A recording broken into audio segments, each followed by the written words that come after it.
السلام عليكم ورحمة الله وبركاته. بسم الله الرحمن الرحيم. الحمد لله رب العالمين، والصلاة والسلام على أشرف المرسلين وعلى آله وصحبه أجمعين، أما بعد.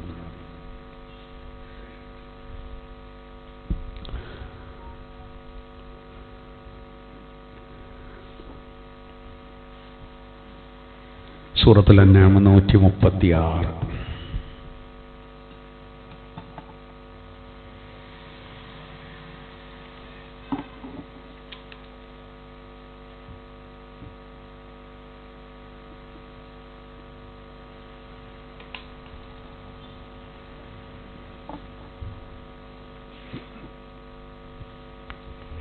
أعوذ بالله من الشيطان الرجيم. بسم الله الرحمن الرحيم. وجعلوا لله مما ذرأ من الحرث والأنعام نصيبا فقالوا هذا لله بزعمهم وهذا لشركائنا فما كان لشركائهم فلا يصل إلى الله وما كان لله فهو يصل إلى شركائهم ساء ما يحكمون. وكذلك زين لكثير من المشركين قتل أولادهم شركاؤهم ليردوهم وليلبسوا عليهم دينهم ولو شاء الله ما فعلوه فذرهم وما يفترون. وقالوا هذه أنعام وحرث حجر لا يطعمها إلا من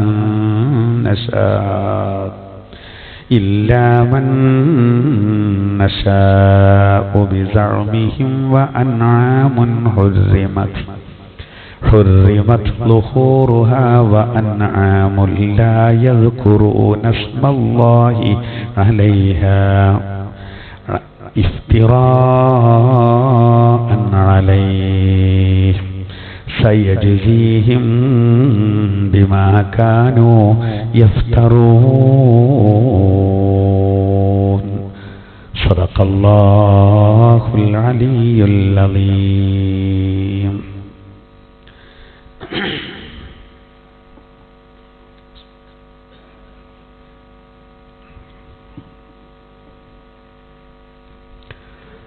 ആദരണീയരായ മുഅ്മിനീങ്ങളെ, അല്ലാഹു സുബ്ഹാനഹു വ തആല പരിശുദ്ധമായ ഈ മജ്ലിസിനെ മുമ്പിൽ നിന്ന് സ്വീകരിക്കട്ടെ. അല്ലാഹു ഖുർആന്റെ യഥാർത്ഥ അഹ്ലുകാരിൽ നമ്മെ എല്ലാവരെയും ഉൾപ്പെടുത്തട്ടെ. നമ്മുടെ എല്ലാവരുടെ നല്ല ഉദ്ദേശങ്ങളെയും അല്ലാഹു തആല പൂർത്തീകരിച്ചു തരട്ടെ. എല്ലാ മുസീബത്തുകളെ തൊട്ടും അല്ലാഹു കാക്കട്ടെ. പരിശുദ്ധ ഖുർആന്റെ ഹക്ക് കൊണ്ട് എല്ലാവരുടെ ഉപജീവനത്തിലും അല്ലാഹു തആല വിശാലത നൽകട്ടെ. കച്ചവടം, കൃഷി, എല്ലാ മേഖലയിലും അല്ലാഹു തആല ബറക്കത്ത് പ്രദാനം ചെയ്യട്ടെ. ഈമാനോടുകൂടെ മരിക്കാനും സ്വർഗത്തിൽ ഒരുമിച്ച് കൂടുവാനും അല്ലാഹു നമുക്ക് തൗഫീഖ് നൽകട്ടെ. ആമീൻ. നമ്മൾ ഓതി വെച്ച 3 ആയത്തുകൾ, ഇതിൽ ഈ ആയത്തുകൾ അവതരിക്കാനുണ്ടായ കാരണം നമുക്ക് ആദ്യം പറയാം. മക്ക മുശ്രിക്കുകളിൽപ്പെട്ട ചില ആളുകൾക്ക് ആദ്യകാലത്ത് അവർക്കൊരു ചുറ്റുപാടുണ്ടായിരുന്നു.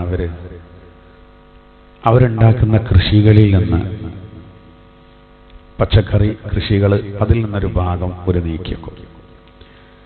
അതുപോലെ നാൽക്കാലികൾ, ഒട്ടകങ്ങളാകട്ടെ, മാടാകട്ടെ, ആടാകട്ടെ, അതിനും. എന്നിട്ട് ഇവരെന്ത് ചെയ്യുന്നറിയാം, അതിൽ കുറച്ച് അള്ളാഹുവിനിക്ക് എന്ന് പറഞ്ഞ് നീക്കും. അള്ളാഹുവിലേക്ക് ശരിക്കും വിശ്വാസമൊന്നുമില്ല. നവലോട് പ്രപഞ്ചാര പഠിച്ചതോ വെച്ചാൽ അള്ളാഹു ആണെന്ന് പറയും. എന്നിട്ട് ഓല് വിഗ്രഹങ്ങൾക്ക് ആരാധിക്കും ചെയ്യും. ഒന്നും പൂർണ്ണല്ല. അപ്പൊ ഈ നാൽക്കാലികളും അതുപോലെ തന്നെ ഈ കൃഷികളിൽ നിന്നും കുറച്ചുപോലെ അള്ളാഹ്ക്ക് തന്നെ നീക്കണം.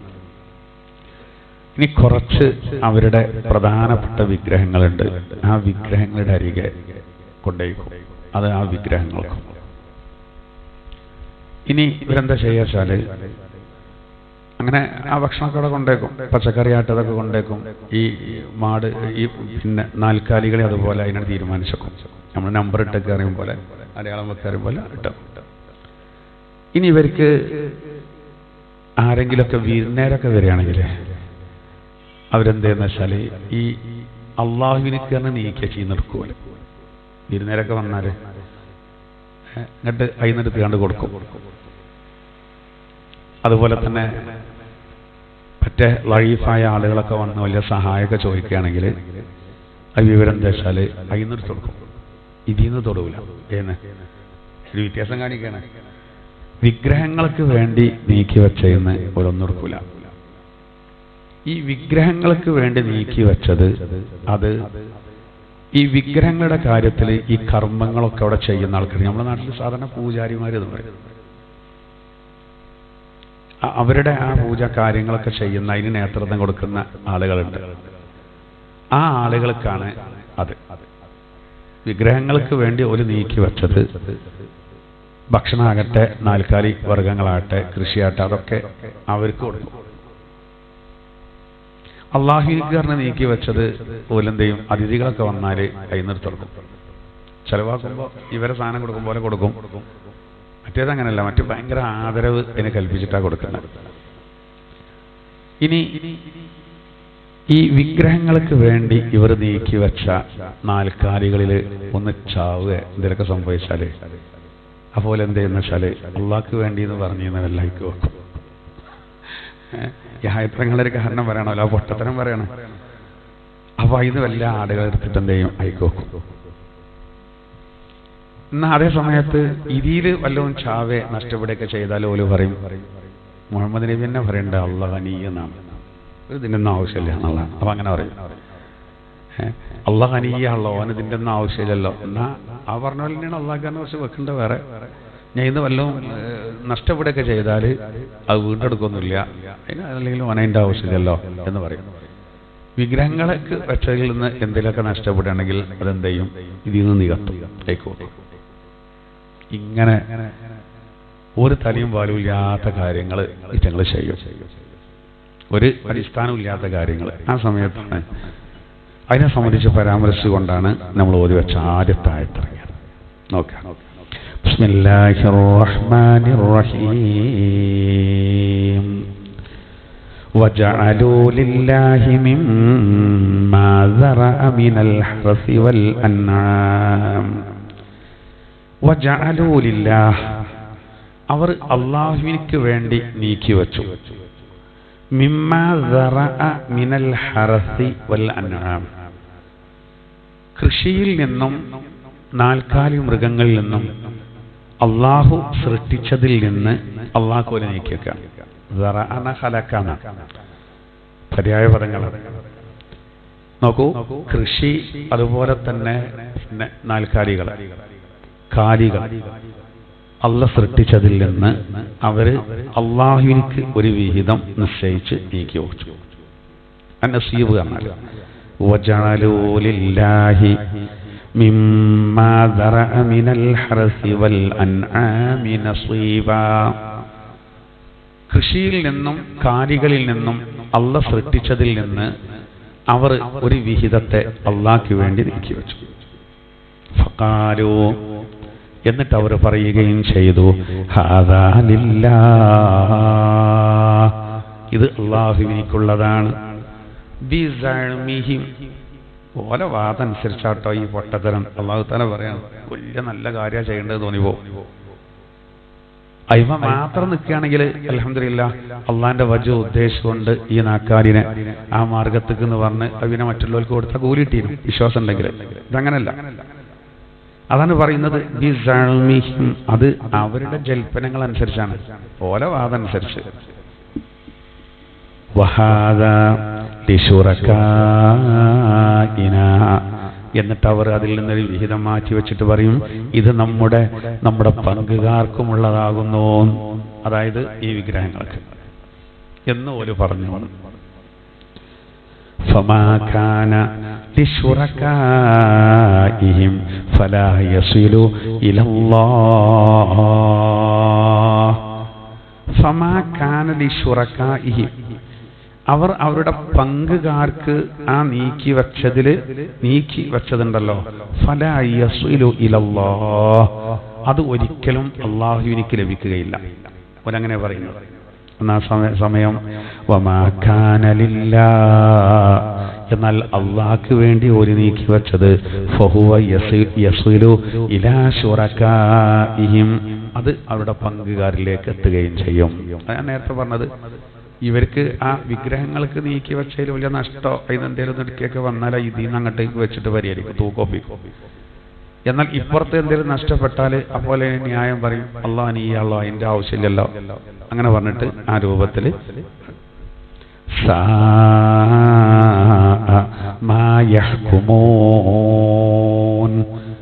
അവര് വിധിക്കുന്നത് എത്ര ഹീനമാകുന്നു. ഒരു തരത്തിൽ ഒരു പരിഹാസ രൂപത്തിലാണ് ഇത് പറയുന്നത് റബ്ബ്. ഇതുപോലെ തഹക്കുമറിയാണ്, കുതിരക്ക് അറിയില്ല, നമ്മൾ ഒരുമാതിരി ആക്കുകയാണ്. ഇതുപോലെ വെച്ചാല് പിന്നെ മക്ക മുശ്രിക്കുകൾ വലിയ കാര്യത്തിൽ പറഞ്ഞല്ലോ, അൽ മലായിക്കത്ത് ബനാത്തുള്ള, മലക്കുകൾ അള്ളാന്റെ പെൺകുട്ടികളാണ്. അതിനെ പറ്റി പരിഹസിച്ച് അള്ളാഹ് പറയുന്നുണ്ടല്ലോ, വല്ലാത്തൊരു വീതം വെക്കലാണ് നിങ്ങളെ വീതം വെക്കൽ. പെൺകുട്ടികളെ അവർക്ക് പറ്റൂല, അപ്പോ മലക്കാളെ പെൺകുട്ടികളാക്കി. ആൺകുട്ടികളൊക്കെ നിങ്ങൾക്ക് പറ്റാത്ത പെൺകുട്ടികളൊക്കെ അള്ളാഹ്ക്ക് വേണം ചോദിക്കുന്നുണ്ട്. അപ്പോൾ ഒരു പരിഹാസ രൂപത്തിൽ പറയാണ്, ഈ രൂപത്തിലൊക്കെ ഒരുപാട് കാട്ടിക്കൂട്ടലുകളാണ് അവർക്കുള്ളത്. ആ കാര്യം അല്ലാഹു തആല ഇവരെ ബോധ്യപ്പെടുത്തണം. അങ്ങനെയൊക്കെ ഒരുപാട് അന്ധവിശ്വാസങ്ങൾ ഈ രൂപത്തിൽ ആ കാലഘട്ടത്തിൽ ഉണ്ടായിരുന്നു. ഇവിടെ ഈ ആയത്തിൽ ഈ ശുറക്ക എന്നുള്ള അല്ലാഹു തആല ആവർത്തിച്ച് 3 വട്ടം പറയുന്നുണ്ട്. അത് മുഴുവൻ എന്താ പറയുന്നത്? വിഗ്രഹങ്ങളെ പറ്റിയാണ്.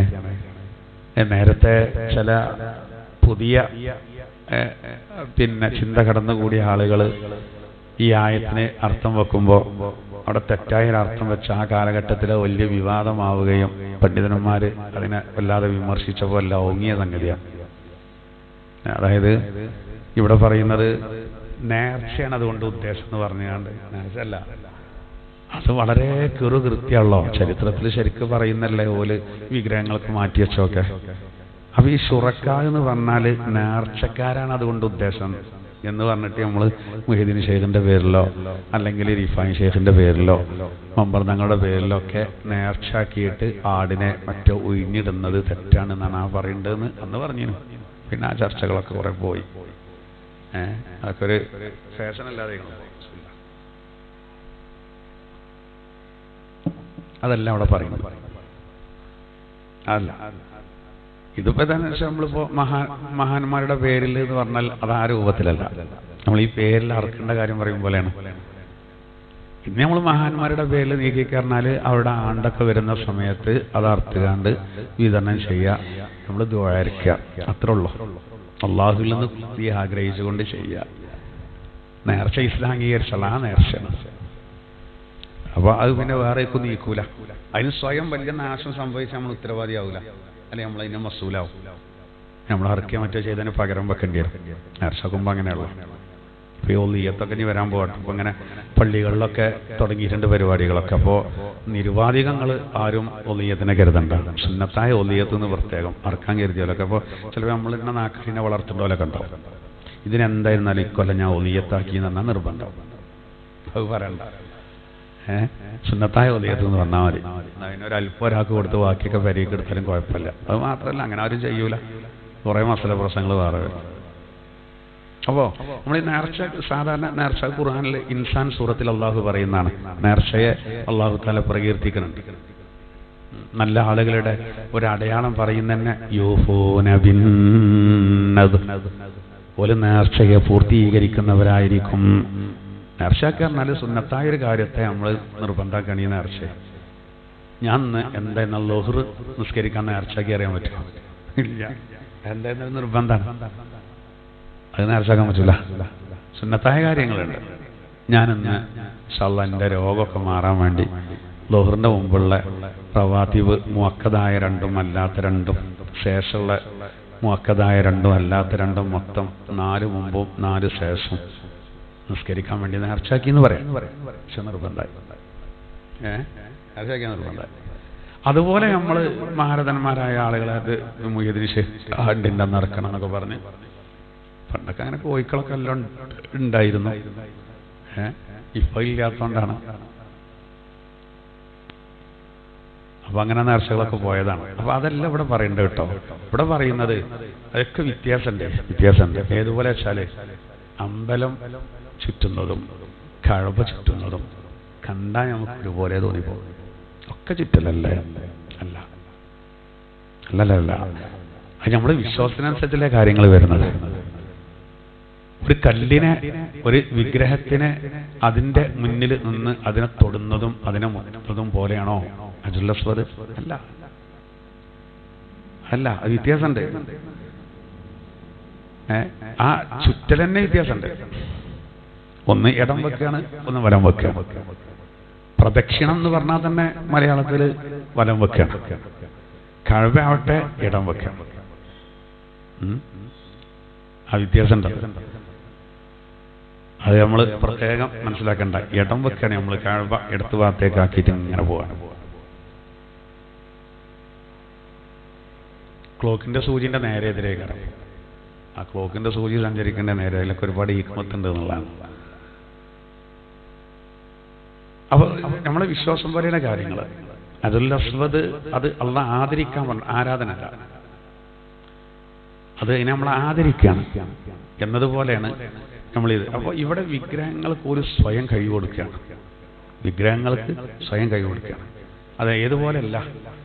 നമ്മൾ ഈ ചില ഡിപ്പാർട്ട്മെന്റുകളുണ്ട്. എങ്ങനെ പിന്നെ നമുക്കുണ്ടല്ലോ റൂഹിനെ പിടിക്കാൻ മലക്ക്, നന്മത്തിന്മ തൂക്കാൻ എന്നതുപോലെയല്ല ഇവർ പറയുന്ന ദേവതകളും മറ്റും. രണ്ടുപേർക്ക് സ്വയം കഴിവ് നമ്മൾ കൊടുക്കുകയാണ്. നമ്മൾ അങ്ങനല്ല. അമ്പിയാക്കൾക്ക് പോലും സ്വയം കഴിവില്ല. അമ്പിയാക്കൾ വല്ലാഹു ഖലഖക്കും, പഠിച്ചോ നിങ്ങളെ പഠിച്ചു, വമാ തഫ്അൽ നിങ്ങളെ പ്രവർത്തികളെയും പഠിച്ചു, വമാ തഅമലൂൻ നിങ്ങൾ പ്രവർത്തിക്കുന്ന ചെയ്യുന്നതിനെയും അള്ളാഹു തആല പഠിച്ചു. അപ്പം എനിക്കിപ്പോൾ പ്രസംഗിക്കുമ്പോൾ വിരലൊന്ന് ഉയർത്തണമെങ്കിൽ ഞാൻ ഉദ്ദേശം മാത്രം പോരാ. ഉദ്ദേശിക്കണമെങ്കിൽ അള്ളാഹ് കൈ വരണം. ഇത് ഉയർത്തണമെങ്കിൽ അള്ളാഹു കൈ വരണം. ഏത് സമയത്തും അതൊക്കെ ബ്ലോക്കാക്കാൻ അള്ളാഹ്ക്ക് സാധിക്കും ചെയ്യും. നമുക്കായിട്ട് സ്വന്തം ഒന്നുമില്ല. ലാ ഹൗല വലാ ഖുവത ഇല്ലാ ബില്ലാഹിൽ അലിയിൽ എന്ന് നമ്മൾ പറയാനുള്ള കാരണം തന്നെ അതാണ്. നിസ്കാരത്തിലേക്ക് വരൂ എന്ന് പറയുമ്പോൾ ഞാനിതാ വരുന്നു, ചെരുപ്പിട്ടു, ഉപ്പായി കൊടുക്കുകയാണ്, ഞാൻ പള്ളിക്ക് എത്തിയല്ലോ, മുദ്രപേരിയിലെത്തിയല്ലോ എന്നൊന്നല്ല നമ്മൾ ഇജാബത്ത് കൊടുക്കുന്നത്. നമ്മൾ ഉദ്ദേശം എത്താൻ കഴിയില്ല എന്നുള്ളതാണ്. ഒക്കെ റബ്ബിൻ്റെ അടുത്താണ്. അപ്പോൾ നോക്കൂ, നമ്മളതും ഇവരും തമ്മിൽ ഒരുപാട് വ്യത്യാസമുണ്ട്. അപ്പോൾ ഇവിടെ 3 വട്ടം അല്ലാഹു തആല ഈ ആയത്തിൽ ശുറക്കാഹിനെ പറ്റി പറഞ്ഞത് വിഗ്രഹങ്ങളാണ്. അതിൽ ആ വിഗ്രഹങ്ങളെ പേര് പോലും എല്ലാ തഫ്സീറുകളിലും പറയുന്നുണ്ട്. അതിന് ഓലൊരു ചുറ്റുപാടായിരുന്നു. നല്ല ഭക്ഷണമൊക്കെ കൊണ്ടുപോയിട്ട് അതിൻ്റെ അടുത്ത് വെക്കുക, എന്നിട്ട് അങ്ങനെ ഇരിക്കുക, അവിടെ ഈ ഭജനം ഇരിക്കുക. അതിന് കുറേ ആക്കി വെച്ചാൽ കുറേ ആൾക്കാർ, അതങ്ങനത്തെ പൂജാരിമാരെന്ന് പറഞ്ഞാൽ എണ്ണ തേച്ച് മിനുക്കി കൊടുക്കുക. ഇതൊക്കെയുള്ള പല പരിപാടികളാണ്. അതിൽപ്പെട്ട ഒരു സംഗതി പോലെ വേറെയും കുറേ കാര്യങ്ങളുണ്ടല്ലോ. അപ്പോൾ നമ്മൾ മായിദ സൂറത്തിൽ ഇനി നമുക്ക് ഇൻഷാ അല്ലാഹ് വരുന്നുണ്ട്. ഇന്നമൽ ഖംറു വൽ മൈസിറു വൽ അൻസ്വാബു വൽ അസ്ലാമു. ആ അസ്ലാമ് ഇതുപോലുള്ള ഒരു അന്ധവിശ്വാസമായി. അസ്ലാം മരക്കുറ്റി എന്ന് പറഞ്ഞാൽ ഈ ചെറിയ മരത്തിൻ്റെ ചെറിയ കഷ്ണങ്ങൾ ഉണ്ടാക്കിയിട്ട് 3 കഷ്ണം ഓരോരുത്തരുടെ അടുത്ത് 3 എണ്ണം ഉണ്ടാവും. എന്നിട്ട് അത് തോലിൻ്റെ സഞ്ചിയിലിടുകയാണ്. അസ്ലാം എന്നാണ് അതിൽ ഒന്ന്. പിന്നെ ഒരു കാര്യം വിജയിക്കുന്നുള്ളതിനൊരടയാളം ശുഭം, പരാജയത്തിന് ഒരടയാളം, അത് ഒരു ഒന്നുമിടൂല. എന്നിട്ട് അത് ഈ തോലിൻ്റെ സഞ്ചിയിലിട്ടിട്ട് ഷാമുക്ക് ഒരു കച്ചവടത്തിന് പോകാൻ ഉദ്ദേശിക്കുമ്പോൾ ആ കച്ചവടത്തിന് ലാഭം ഉണ്ടാകുമോ ഇല്ലേ, പോണ്ടേ, അതിന് ഈ ഇത് ഇട്ടിട്ടൊരു കുൽക്കലുണ്ടല്ലോ. എന്നിട്ട് കുലുക്കിയിട്ട് അതിനൊന്നെടുക്കും. ആ എടുക്കുമ്പോൾ അവലക്ഷണം എഴുതിയ അതാണ് കയ്യിൽ കിട്ടേണ്ടതെന്നുണ്ടെങ്കിൽ ആ യാത്ര ക്യാൻസൽ ചെയ്യും. ശുഭം എന്നാണെങ്കിൽ അടിച്ചു മാറി എന്നുള്ള ആൾക്ക് പോകും. ഒന്നും അല്ലാത്ത കിട്ടുകയാണെങ്കിൽ ഒന്നുകൂടി നോക്കണം എന്നതിൻ്റെ അർത്ഥം. ഇങ്ങനെ എഴുതിയല്ലോ. അസ്ലാം. അത് ഇതല്ല, അത് കുലുക്കിയെടുക്കേണ്ടതൊക്കെ അങ്ങനെയാണെന്നില്ല. ഒന്നും കുലുക്കാൻ പാടില്ല, തീരെ കുലുക്കിയെടുക്കാൻ പാടില്ല എന്നുള്ളതല്ല. ഓല് നന്മ തിന്മകൾ എന്ത് ചെയ്യാണ്, അതുകൊണ്ടാണെന്ന് പറയാം. അതാണ് പ്രശ്നം, അവിടെയാണ് പ്രശ്നം. അതിൽ ആ നന്മന്ന് എഴുതിയത് കിട്ടിയാലേ ഇനി ചെയ്യാൻ പോകേണ്ട കാര്യത്തിൽ നന്മ ഉണ്ടാവുള്ളൂ. അതൊരു പൊട്ടത്തരാണ്. ഏതുപോലെ നമുക്ക് തന്നെ ഉണ്ടല്ലോ അങ്ങനെ ചില സംഗതികളൊക്കെ. പിന്നെ ഈ നമ്മൾ ഈ മറ്റേ എന്തോ ഒരു കിളി ഉണ്ടല്ലോ, ആ കിളി കരഞ്ഞാൽ മരിച്ചു എന്നൊക്കെ പറയല്ലോ. നമ്മൾ പേരൻ്റെ മുന്നിന്ന് ഇങ്ങോട്ട് അതെങ്ങാനും അന്തം വിട്ട് വന്ന് കരഞ്ഞാൽ പിന്നെ നമ്മൾ പിറ്റേന്ന് പത്രത്തിൻ്റെ പേജ് എടുത്തുകൊണ്ടൊക്കെയാണ് പറയേണ്ടത്, ഞാൻ ഇന്നലെ പറഞ്ഞതാണ് എന്നൊക്കെ. അതെല്ലാ ദിവസവും ഉണ്ടാകും. അടുത്തടുത്ത് അതുപോലെയാണ് ഇപ്പോൾ നമ്മുടെ നാട്ടിലൊക്കെ ചിലർക്കൊക്കെ ഒരു ധാരണകളാണ് ഈ കറുത്ത പൂച്ച അങ്ങനത്തെ ജീവികൾ നമ്മൾ പോകുമ്പോൾ മുന്നിൽ കൂടി പോയാൽ. അതേപോലെ ഇപ്പോൾ ചിലർ ഇറങ്ങിയാൽ പിന്നെ എന്തെങ്കിലും മടങ്ങാൻ പാടില്ല എന്നൊക്കെ പറയും. പാസ്പോർട്ടൊക്കെ മറന്നിറങ്ങിയാലും മടങ്ങാൻ പാടില്ല. അങ്ങനെ ഉണ്ടല്ലോ, തിരിഞ്ഞോക്കല്ലേ എന്നറിയും. തിരിഞ്ഞോക്കേണ്ട ഒരു കുഴപ്പമില്ല, ഞങ്ങളുടെ കുഴപ്പമില്ല. ചിലരെന്താണ് പോയ ഇങ്ങോട്ട് വരണ്ട, ഞാൻ അടുത്തോളം അറിയും. എന്നിട്ട് സമയം 10 മിനിറ്റ് കഴിഞ്ഞു മറവി. അതൊക്കെ സ്വാഭാവികമായിട്ട് വരേണ്ടതാണ്, അതിനകത്തൊന്നുമില്ല. അതൊക്കെ നമ്മൾ തെറ്റായ ധാരണകളാണ്. നമ്മൾ അതിൻ്റെതായ കുറേ നിയമങ്ങളുണ്ട്. യാത്രയാണെങ്കിലും ഏത് കാര്യങ്ങളും നമുക്ക് ശുഭം ലഭിക്കാൻ, നന്മ ലഭിക്കാൻ, അത് നന്മയിൽ കലാശിക്കാൻ ദീന് പഠിപ്പിച്ച ഒരുപാട് വഴികളുണ്ട്. ആ വഴികളാണ് നമ്മൾ എന്ത് ചെയ്യേണ്ടത്, സ്വീകരിക്കേണ്ടത്. ഇവരെ സംബന്ധിച്ചിടത്തോളം കക്കാൻ പോകുമ്പോഴും ഇങ്ങനെ നോക്കിയാണ്ട് പോയത് കളവിൽ ഒരു വർക്കത്തിട്ടാണ് അതെന്ന് പോലെ വരും. അതാണ് അസ്ലാം, അൻസാബ് വിഗ്രഹങ്ങൾ, അസ്ലാം. ഇത് ഈ പ്രശ്നക്കോലുകൾ എന്നതിന് പറയാം. പ്രശ്നം ഉണ്ടാവുമോ ഇല്ല എന്ന് നോക്കാനുള്ള കോലുകളായതുകൊണ്ടാണ്, അതിന് ഉണ്ടാക്കി വെച്ചായതുകൊണ്ടാണ്. പിന്നെ പക്ഷിനെ പറപ്പിക്കേണ്ട ഒരു പരിപാടി ഉണ്ടായിരുന്നു. പക്ഷിനെ വലത്തെ ഭാഗത്തേക്ക് പക്ഷി പറന്നാൽ അത് വിജയിക്കുന്നതാണ് അടയാളം, ഇടത്തെ ഭാഗത്തേക്ക് പറന്നാൽ വേണ്ട, ഒഴിവാക്കണം എന്നാണ്. അങ്ങനെയൊക്കെ ഓരോ ധാരണകൾ അവർക്കുണ്ടായിരുന്നു. നമുക്ക് ഇസ്ലാം അനുവദിച്ച കുറേ കാര്യങ്ങളുണ്ട്. അതന്നെ നമ്മൾ വളരെയധികം എന്ത് ചെയ്യണം. പിന്നെ നഴ്സ് കാര്യങ്ങളൊക്കെ നോക്കുമ്പോൾ അതിനെ വളരെ ശ്രദ്ധിക്കണം എന്ന് പറഞ്ഞാൽ നോക്കാൻ കഴിയൂലെങ്കിൽ അതിന് നോക്കേണ്ട ആവശ്യമില്ല ദിവസങ്ങൾ. അപ്പോൾ നമ്മൾ അള്ളാഹുവിലേക്ക് തവക്കുലാക്കിയാൽ മതി ഏത് കാര്യങ്ങളും. നോക്കാൻ കഴിയാത്തീമ പിന്നെ നീറിപ്പോയതിന് അതിന്മ ഇടങ്ങേറായി കൂടേണ്ട ആവശ്യമുണ്ടോ? ഇല്ല, എല്ലാം കൂടി ഒത്തു കിട്ടൂല പലപ്പോഴും. അപ്പോൾ അതിൽ ബർക്കത്തുണ്ടാകാൻ വേണ്ടി അതിൻ്റെതായ നല്ല വശങ്ങൾ, നല്ല രീതികൾ നമ്മൾ എന്ത് ചെയ്താൽ മതി, നോക്കിയാൽ മതി. അതാണ് നമ്മൾ ചെയ്യേണ്ടത്. അല്ലാഹു സുബ്ഹാനഹു വ തആല നമുക്കതിന് തൗഫീഖ് നൽകുമാറാവട്ടെ. അപ്പോൾ നോക്കൂ, അപ്പോൾ ഇവിടെ വളരെ കൃത്യമായിട്ട് അല്ലാഹു തആല ഈ ആയത്തിലൂടെ ഇതിനെപ്പറ്റി പറയാണ്. ഇനി അടുത്തത് നോക്കൂ. وكذلك زين لكثير من المشركين قتل أولادهم شركاؤهم ليردوهم وليلبسوا عليهم دينهم ولو شاء الله ما فعلوه فذرهم وما يفترون. ഇവിടെ പറയുന്നെന്താ, വജഅലു, അല്ലാഹു തആല പറയാം, വകദാലിക സയ്യന ലികസീരി മിനൽ മുശ്രിക്കീൻ. അപ്രകാരം ബഹുദൈവ വിശ്വാസികളിൽ നിന്നുള്ള സിംഹഭാഗത്തിനും അലങ്കൃതമാക്കി ഖത്ല ഔലാദിഹിം, അവർ അവരുടെ സന്താനങ്ങളെ കൊല്ലുക എന്നുള്ളത് ആരാണ് അലങ്കൃതമാക്കി കൊടുത്തത്? ശുറകാഉഹും, അവരുടെ പങ്കുകാർ.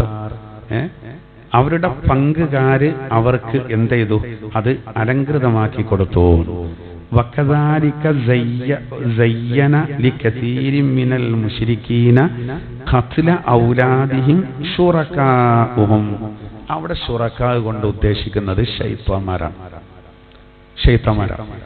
നോക്കൂ, അവർക്ക് അവരുടെ മക്കളെ വധിച്ചു കളയാന് ശൈത്വാന് അലങ്കൃതമാക്കി കൊടുത്തു എന്നാണ് മുശ്രിക്കീങ്ങൾക്ക്. ഈ പറഞ്ഞ വിഷയം എന്താ അറിയോ? ഒന്ന്, ഒരുപാട് കാര്യങ്ങൾ ഇതിൽ വരുന്നുണ്ട്.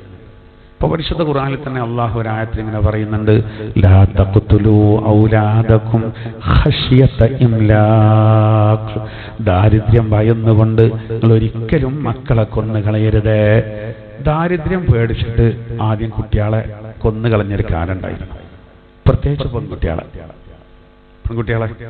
അന്ന് പെൺകുട്ടികളെ കൊല്ലാൻ കാരണം ഓല് പെൺകുട്ടികളാവുമ്പോൾ കെട്ടിക്കാനൊക്കെ ഒരുപാട് പൈസ വേണ്ടി വരുന്നുള്ള ചിന്തല്ല. പെൺകുട്ടികളാവുമ്പോൾ ഭാവിയിൽ അതുകൊണ്ട് ബുദ്ധിമുട്ട് വരുന്ന ഒരു പറയാനുള്ള കാരണം എന്താ അറിയോ? ആൺകുട്ടികളാണ് കച്ചവടത്തിനും മറ്റൊക്കെ പോകരുത്. ആണുങ്ങളെപ്പോലെ ആ വിഷയത്തിൽ പെണ്ണുങ്ങൾക്ക് കഴിയില്ല എന്നുള്ള ഇന്നും അതേ നിലപാട് തന്നെ ഉള്ളൂ മൊത്തം ലോകത്തുള്ളത്. പെണ്ണുങ്ങൾ സംഗതി യാത്ര ചെയ്യുന്നുണ്ട്, ജോലിക്ക് പോകുന്നുണ്ട്, ഓഫീസുകളിലുണ്ട്, എല്ലാ ഇതിലുണ്ട്. പക്ഷെ ആണുങ്ങൾ അത്ര തന്നെ കഴിയാത്തതുകൊണ്ടാണ് സോഫിയ ഖുറേഷി വലിയ സംഭവമായത്. അല്ലെങ്കിൽ ഒരു കേണൽ ഒരു പ്രഖ്യാപനം നടത്തുന്നത് അത്ര വലിയ സംഭവം ഒന്നും ആവാറില്ല. പക്ഷേ ഓപ്പറേഷൻ സിന്ദൂർ അതിനെപ്പറ്റി മാലോകരെ അറിയിക്കാൻ അത് ഔദ്യോഗികമായിട്ട് നിയോഗിക്കപ്പെട്ടൊരു സോഫിയാണ്. ഒരു പെണ്ണാണെന്നുള്ളതാണ്. ഇന്ത്യൻ ആർമിയിൽ ആണുങ്ങളെ പോലെ പെണ്ണുങ്ങൾ ഉണ്ടാവില്ല. അപ്പോൾ അതെന്താ വെച്ചാൽ സ്ത്രീ കരുത്ത് അറിയിക്കാൻ വേണ്ടിയാണ്. അതുപോട്ടെ, അത് വേറെ വിഷയം. ഞാൻ പറയുന്നത് അന്ന് ആ കാലഘട്ടത്തിൽ സിറിയയിലേക്ക് യമനിലേക്കൊക്കെ കച്ചവടത്തിന് ഭയങ്കര ഇടങ്ങേറാണ്. കച്ചവടത്തിന് പോകാൻ ഒട്ടപ്പുറത്ത് പോകണം, ഈ വെയിലത്ത് അങ്ങനെ പോകണം, മരുഭൂമിയിലൂടെ പോകണം. ചിലപ്പോൾ ഭയങ്കര ബുദ്ധിമുട്ടുണ്ടാവും, പല പ്രശ്നങ്ങളുണ്ടാവും, കാറ്റുണ്ടാവും, കോളുണ്ടാവും, പല പ്രശ്നങ്ങളും. ഇനി പായ കപ്പലിലാണെങ്കിലും അങ്ങനെ തന്നെ. അപ്പോൾ ആ കാലഘട്ടത്തിൽ ആണുങ്ങൾ മാത്രമേ അങ്ങനെ പോവുള്ളൂ. അപ്പോൾ ഒരു വീട്ടിൽ ഒരാൾക്കൊക്കെ പെൺകുട്ടികളായാൽ കച്ചവടം കാര്യങ്ങളൊന്നും നടക്കില്ല. അപ്പോൾ ദാരിദ്ര്യം ഉണ്ടാവും, ബുദ്ധിമുട്ടാവും. അങ്ങനെയാണ് ഒരു പെൺകുട്ടികളെ കൊല്ലുന്നത്. ഇനി വേറെ ചിലർക്ക് ഒരുപാട് മക്കളുണ്ടായാൽ അത് അവർക്കൊക്കെ തിന്നാൻ കൊടുക്കാൻ കഴിയില്ല എന്നുള്ളൊരു ബേജാറുണ്ട്. അതൊന്നും ഉണ്ട്. അതുകൊണ്ടാണല്ലോ ജനസംഖ്യ നിയന്ത്രിക്കണം എന്ന് പറയുന്നത് ഇടയ്ക്കിടയ്ക്ക്. ചില രാഷ്ട്രങ്ങളിലൊക്കെ ഒരാൾക്ക് രണ്ടിലധികം പറ്റൂല, ഒന്ന് മാത്രം മതിയെന്ന് പാസ്സാക്കിയോല് അവസാനം പിന്നെ കൊടുക്കും തീറ്റി. കാരണം എന്താ വെച്ചാൽ പട്ടാളത്തിന് ആളുകളില്ല, ആളുകൾ വേണ്ടേ. അങ്ങനെ കുടുങ്ങിയവരുണ്ട്. അവസാനം പിന്നെ രണ്ടിലധികം പ്രസവിക്കുന്നവർക്ക് ഗിഫ്റ്റ് വരെ കൊടുക്കുന്നുണ്ട്. അങ്ങനെ ഉണ്ട്. ആളുകൾ എന്ത് ചെയ്തു? അത് വിട്ടോണ്ടാണ്, തീരെ വേണ്ടാന്ന് തീരുമാനിച്ചോണ്ട്. പൊതുവെ അങ്ങനെയുള്ള എവിടെ തന്നെ അത് ശരി. അത് നിങ്ങൾ പറഞ്ഞു സർക്കാർ. ഞാൻ ഉദ്ദേശിച്ചാൽ ഇത് പ്രസവിക്കാൻ തയ്യാറാകാത്തതുകൊണ്ട്, അതായത് ജനസംഖ്യ പറ്റ കുറഞ്ഞതുകൊണ്ട്. ഇപ്പൊ നമ്മളെ സംബന്ധിച്ചിടത്തോളം റിസ്ക് അള്ളാഹു നൽകുന്നതാണ്. ഒന്നും ശ്രദ്ധിക്കേണ്ടതൊന്നുമല്ല ഇതിൻ്റെ അർത്ഥം. ഇപ്പം നമ്മൾ കുറേ ശ്രദ്ധിച്ചുകൊണ്ടും കാര്യമില്ല.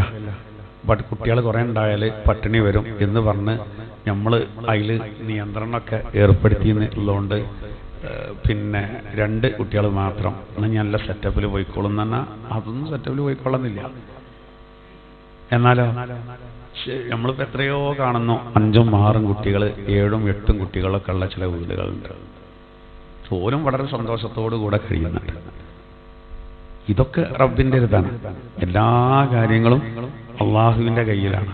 ഇപ്പോൾ ഇസ്രായേലിൽ ഇപ്പം കാറ്റ് വന്നപ്പോൾ, ഇപ്പം അടുത്ത് കാറ്റ് വന്നല്ലോ, ലോകത്തെ ഏറ്റവും നല്ല ഒലിവും ഏറ്റവും നല്ല പിന്നെ മുന്തിരിത്തോട്ടമൊക്കെ ഉള്ള ഇസ്രായേലിൽ ഓലും ഒരിക്കലും പ്രതീക്ഷിക്കാതെയാണ് എന്ത് ചെയ്ത് ആ തീക്കാറ്റ് വന്നത്. ഒരിക്കലും പ്രതീക്ഷിച്ചില്ല. അക്കണ്ട ഒലീവുകളൊക്കെ 3000-ലധികം ഏക്കർ സ്ഥലത്ത് ഇതൊക്കെ പാടെ നശിക്കുന്ന ഒരു സ്വപ്നത്തിൽ കണ്ടിരുന്നു ഇല്ലല്ലോ. പാകിസ്ഥാനിൽ ഇപ്പോൾ 1 കിലോ അരിക്ക് 230 രൂപയാണ് അരിക്ക്. എന്താ കാരണം? ഇപ്പോഴത്തെ യുദ്ധ സാഹചര്യമാണ്. വാർത്തകളൊക്കെ ശരിയാണെങ്കിൽ കേട്ടോ, അള്ളാഹു അലം, നമ്മൾ ഈ കേൾക്കുന്നതൊക്കെ ശരിയായിക്കൊള്ളുന്നില്ല. അവിടെ പൊട്ടി, ഇവിടെ പൊട്ടി, അവിടെ നഷ്ടം, ഇവിടെ ചിലയിടത്ത് തീരെ നഷ്ടം തന്നെ ഇല്ല, പൊട്ടൽ നടക്കണമുണ്ട് എന്ന് പറയണു. അള്ളാഹു അലം, എനിക്കറിഞ്ഞൂടാ. ഇതൊക്കെ പറഞ്ഞാൽ അവിടെ ഇവിടെയൊക്കെ തട്ടേണ്ട ഒരു വിഷയമാണ്. യുദ്ധം വേണ്ട, സമാധാനം മതി എന്നാണ്ട് കേരളത്തിൽ ഇപ്പോൾ ഒരു കൂട്ടർ ഇറങ്ങിയാണ്ട് പ്രകടനം നടത്തിയപ്പോൾ BJP അത് പറ്റൂല, ഞങ്ങൾ തടിയതിന് യുദ്ധം നടക്കട്ടെ എന്നുള്ളതിൻ്റെ അർത്ഥം. അതാണ് അവസ്ഥ. യുദ്ധം വേണ്ട, നമുക്ക് സമാധാനം മതി എന്ന് പറയുമ്പോഴേക്ക് പ്രശ്നമാണ്. എന്നാലോ ഉത്തരവാദപ്പെട്ടവരുടെ ഉള്ളിലൊക്കെ എന്താണ് നിന്നിട്ടെങ്കിൽ നീക്കണം. അതാണ് വെടി നിർത്തലിനൊക്കെ സമ്മതിക്കേണ്ടത്. കാരണം എല്ലാവരും മേത്ത് ചെലയാകേണ്ട വിഷയങ്ങളാണ്, എല്ലാവരും ബാധിക്കുന്ന വിഷയങ്ങൾ. അള്ളാഹുവിൻ്റെ റസൂൽ പറഞ്ഞാൽ വളരെ ശരിയല്ലേ, നിങ്ങൾ ശത്രുക്കളെ കണ്ടുമുട്ടാൻ ഒരിക്കലും ആഗ്രഹിക്കരുത്. ഖുർആൻ പറയുന്നുണ്ട്, അത് അവിടെയൊക്കെ ഖുർആൻ പറയും. ഞാനിങ്ങനെ ആലോചിക്കണം, ഖുർആൻ്റെ ഓരോ സന്ദേശങ്ങൾ. പണ്ട് ബിൽക്കീസ് രാജ്ഞിയോട് ചെന്നിട്ട് പറഞ്ഞല്ലോ, ബിൽക്കീസ് രാജ്ഞി സുലൈമാൻ നബി അലൈഹി സ്വലാത്തു വസ്സലാം ലോകം ഭരിക്കുമ്പോൾ ബിൽക്കീസ് രാജ്ഞിൻ്റെ ചരിത്രത്തിൽ തൻ്റെ പട്ടാള മേധാവികളൊക്കെ വിളിച്ചു കൂട്ടിയിട്ട് ബിൽക്കീസ് രാജ്ഞി പറഞ്ഞൊരു കാര്യമുണ്ട്. അത് ഇന്നത്തെ ഈ സാഹചര്യത്തിൽ നമ്മളിങ്ങനെ ആലോചിക്കുമ്പോഴേ വളരെ അതിലൊക്കെ ഒരുപാട് കാര്യങ്ങൾ അടങ്ങിയിട്ടുണ്ട്. അതായത് രാജ്ഞി വിളിച്ചിട്ട് പറയാണ്, പട്ടാള മേധാവികളൊക്കെ വിളിച്ചു, ഉത്തരവാദപ്പെട്ട ആൾക്കാരൊക്കെ വിളിച്ചു കൂട്ടിയിട്ട് പറയാണ്, സുലൈമാൻ നബിയുടെ ടീം ഇങ്ങനെയൊക്കെയാണ് പറയുന്നത്, ഓലിങ്ങോട്ട് വരുന്നുണ്ട്. അപ്പം അതുകൊണ്ട് എങ്ങനെയാണ് നമ്മളതിനെ നേരിടേണ്ടത്? ഒരു ആക്രമണത്തിന് എല്ലാ നിലക്കുള്ള സാധ്യത ഉണ്ട്. അഫ്തൂനി ഫി അംരി മാ കുൻതു ഖാതിഹതൻ അംറൻ ഹത്താ തശ്ഹദു. എന്താ, ഞാനെല്ലാം നിങ്ങളോട് കൂടി ആലോചിച്ചിട്ടേ ചെയ്യുള്ളൂ. നിങ്ങൾ പറയും എന്താ വേണ്ടത്? പട്ടാള മേധാവികളടക്കം പിന്നെ ലക്ഷക്കണക്കിനുണ്ടായിരുന്നു യമനിൽ, പിന്നെ സബ് എന്ന് പറഞ്ഞ പ്രദേശത്ത് അടക്കി വാഴുന്നവർ, എല്ലാ സെറ്റപ്പും ഉണ്ട്. പക്ഷെ സുലൈമാൻ നബിൻ്റെ അടുത്ത് എത്താൻ കഴിയില്ലല്ലോ. അപ്പോ പട്ടാളക്കാർ പറഞ്ഞാൽ അറിയാം, നമ്മൾ ശക്തരാണ്, നമ്മൾ നല്ല സമരശക്തി, നമ്മളത് വളരെ പ്രബലവുമാണ്. വൽ അംറു ഇലൈകി ഫൻദുരി മാദാ തൗമുരി. ഞങ്ങളെല്ലാം നിലക്ക് എന്തിനും തയ്യാറാണ്, അങ്ങേ ഭാഗത്തുനിന്ന് കൽപ്പന വന്നാൽ മതി, ഞങ്ങൾ പ്രതീക്ഷിക്കാം. നിങ്ങളെന്താ തീരുമാനിച്ചോളി, ഞങ്ങളെല്ലാം നിലക്കും ശക്തരാണ്. പിപ്പിരി കയറ്റാണ് രാജ്ഞിയെ, ശമ്പളം നല്ല വാങ്ങണ്ടായിരുന്നു. പക്ഷേ രാജ്ഞി ഇന്നാണ് വച്ചളി, തുടങ്ങിക്കോളി, പൊട്ടിച്ചോളി എന്നല്ല. രാജ്ഞി എന്താ പറഞ്ഞറിയോ? രാജ്ഞി ഇവരോട് പറഞ്ഞ ഒരു കാര്യം, ഇന്നൽ മുലൂക ഇദാ ദഖലൂ ഖറിയതൻ അഫ്സദൂഹ. ഒരു വലിയ ഭരണാധികാരി ഒരു നാട്ടിലേക്ക് കയറി കഴിഞ്ഞാൽ അതിനെ സംഹരിച്ചു കളയും. എന്നിട്ടോ അവിടെയുള്ള ഏറ്റവും പ്രതാപമുള്ളവരെ നിന്ദ്യരാക്കി മാറ്റും. ഇപ്പൊ നമുക്ക് എത്ര പ്രതാപം ഉണ്ടെന്നുണ്ട് കാര്യമില്ല, കുഴപ്പങ്ങളും കാര്യങ്ങളും ഉണ്ടായി കഴിഞ്ഞാൽ ആകെ എല്ലാം നശിക്കും. രാജ്ഞി എന്താ ഇത് വേണ്ടെന്നാണ് തീരുമാനിച്ചു. അതാണ് പരമാവധി ഇസ്ലാം നിർദ്ദേശിക്കുന്നു. അതാട്ടോ അക്രമത്തിന്റെയും ഇതിന്റെ സാഹചര്യങ്ങൾ പരമാവധി ഒഴിവാക്കുക എന്നുള്ളതാണ്. പിന്നെ ഇങ്ങോട്ട് വരുമ്പോൾ കൊടുക്കേണ്ടി വരും. അതാണ് ഇപ്പോൾ നമ്മുടെ രാജ്യം കൊടുത്തുകൊണ്ടിരിക്കുന്നത്. അതൊക്കെയാണ്. എന്തായിരുന്നാലും ഒരു കാര്യത്തിൽ നമ്മൾ സമ്മതിച്ചു. എന്താ അറിയോ, നമ്മളെ പറ്റി വല്ലാതെ പല ആൾക്കാരും കളിയാക്കിയിരുന്നു. പാകിസ്ഥാനിലൊക്കെ നിങ്ങൾ ആൾക്കാരാണ്, നിങ്ങളാണ് ഈ പ്രശ്നം മുഴുവൻ ഉണ്ടാക്കേണ്ടത്. അവസാനം ഓപ്പറേഷൻ സിന്ദൂർ അത് നടപ്പിലാക്കാൻ അത് പ്രഖ്യാപനം നടത്തിയ ആരാണ്? സോഫിയ ഖുറൈശി എന്ന മുസ്ലിമാണ്. പരമ്പരാഗത മുസ്ലിം കുടുംബത്തിൽ ജനിച്ചവരാണ്. മാത്രമല്ല അവരുടെ ഭർത്താവ് താജുദ്ദീൻ പട്ടാള മേധാവിയാണ്. അവിടെ വലിയ പട്ടാളക്കാരനായിരുന്നു. ആ കുടുംബം മുഴുവൻ ഭയങ്കര താവടിയാണ് ആ വിഷയത്തിൽ. അവസാനം നല്ലൊരു മറുപടി.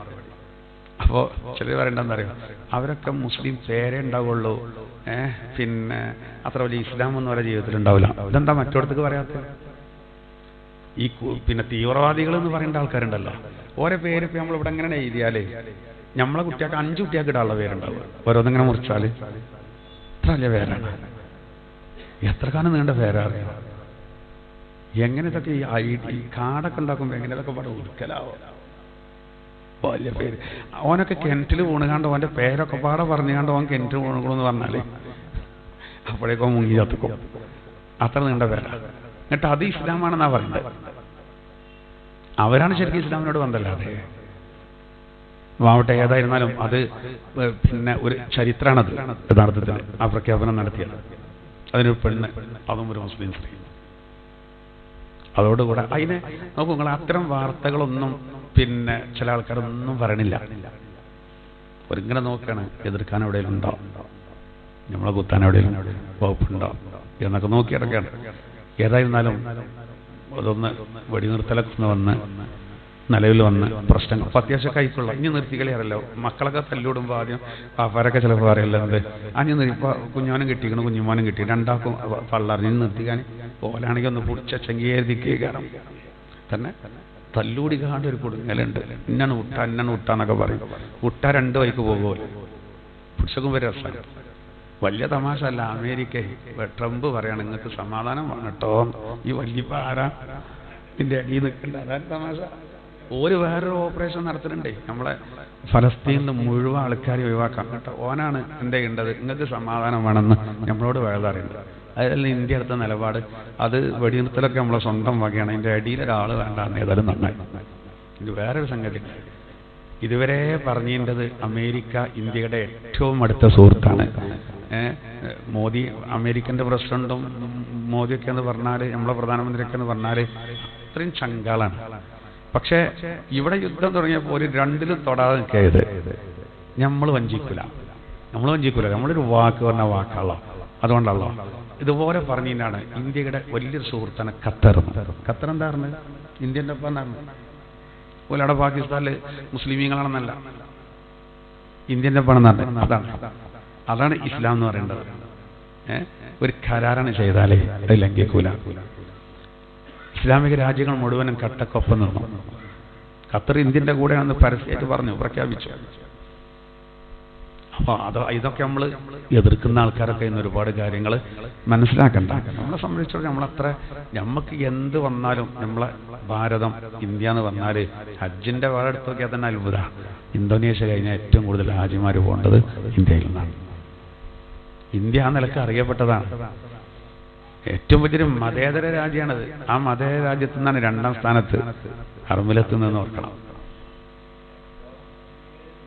അതെ, അതും അങ്ങനെ തന്നെയാണ്.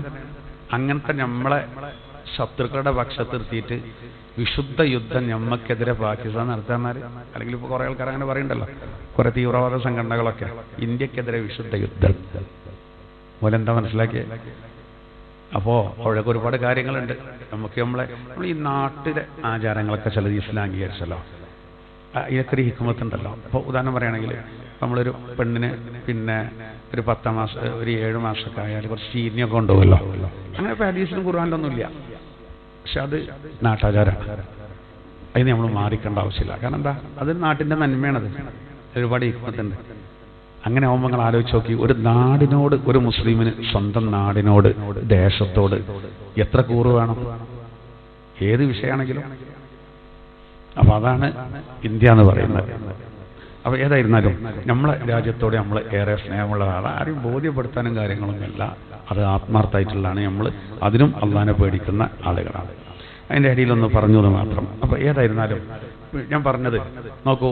അപ്പോൾ നമ്മളെ ആർമിയിൽ അങ്ങനെ 2 ധീര വനിതകൾ വന്നപ്പോൾ അത് വലിയ ചർച്ചയായി. ചർച്ച ചെയ്യാൻ കാരണം എന്താ?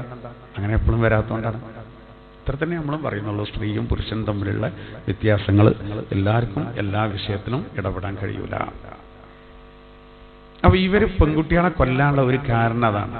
പെൺകുട്ടികളാവുമ്പോൾ ഇത് വരും, പ്രശ്നങ്ങൾ വരും. ഒരു വിഭാഗം ഇനി ഏത് കുട്ടികളാണെങ്കിലും കൂടുതൽ ഉണ്ടായാൽ ചെലവെടുക്കാൻ കഴിയൂല, അങ്ങനത്തെ ഒരു പ്രശ്നം വരും.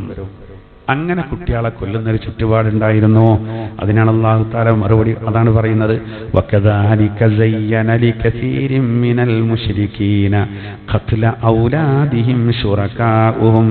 മുശ്രിക്കീങ്ങൾ എന്ന അധിക ആളുകൾക്കും അവരുടെ മക്കളെ കൊന്നുകളയാൻ അവരുടെ കൂട്ടാളികൾ അവർക്ക് അത് ആ വിഷയത്തെ ഭംഗിയാക്കി കൊടുത്തു. എന്തിനാണത്?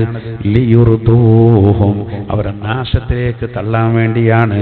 വലിയൽബിസൂ അലൈഹിം ദീനഹും, മാത്രമല്ല തങ്ങളുടെ മതം തിരിച്ചറിയാതാകാനും വേണ്ടിയാണ്.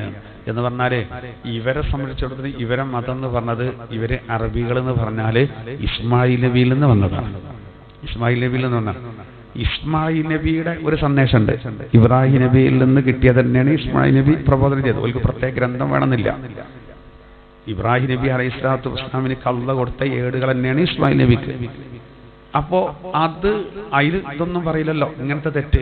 അറബികൾ ഇപ്പോൾ നബി തങ്ങൾ വരുന്ന കാലഘട്ടത്തിൽ ഇവരിങ്ങനെയൊക്കെ ചെയ്യുമ്പോൾ ഇത് ഇസ്മായിലി പരമ്പര അല്ലല്ലോ അത്. അപ്പോൾ തിരിച്ചറിയാതിരിക്കാൻ ഇബ്ലീസ് ഓരോ പ്രേരണകൾ നൽകുകയാണ്. അതിൽപ്പെട്ട ഒന്നാണ് ഇവരെ നാശത്തിലേക്ക് തള്ളാൻ വേണ്ടിയിട്ട് സ്വന്തം മക്കളെ കൊന്നുകളയാന്നുള്ള ചുറ്റുപാടുണ്ടായിരുന്നു. പിന്നെ ഇസ്മായിൽ നബിയെ അറക്കാൻ കൊണ്ടുപോയത് അങ്ങനെയല്ല, അതങ്ങനല്ല. അങ്ങനെയൊക്കെ ചിലപ്പോൾ പറയും ഇബ്രാഹിം നബി ഇസ്മായിൽ നബിനെ അറക്കാൻ കൊണ്ടുപോയില്ലേ, അങ്ങനെ ചില സംഗതികളൊക്കെ. ഇപ്പോൾ നബി സല്ലല്ലാഹു അലൈഹി വസല്ലമ തങ്ങളെ സംബന്ധിച്ച് ഇബ്നു ദബീഹ എന്നറിയും. എന്താ അങ്ങനെ പറയാൻ കാരണം?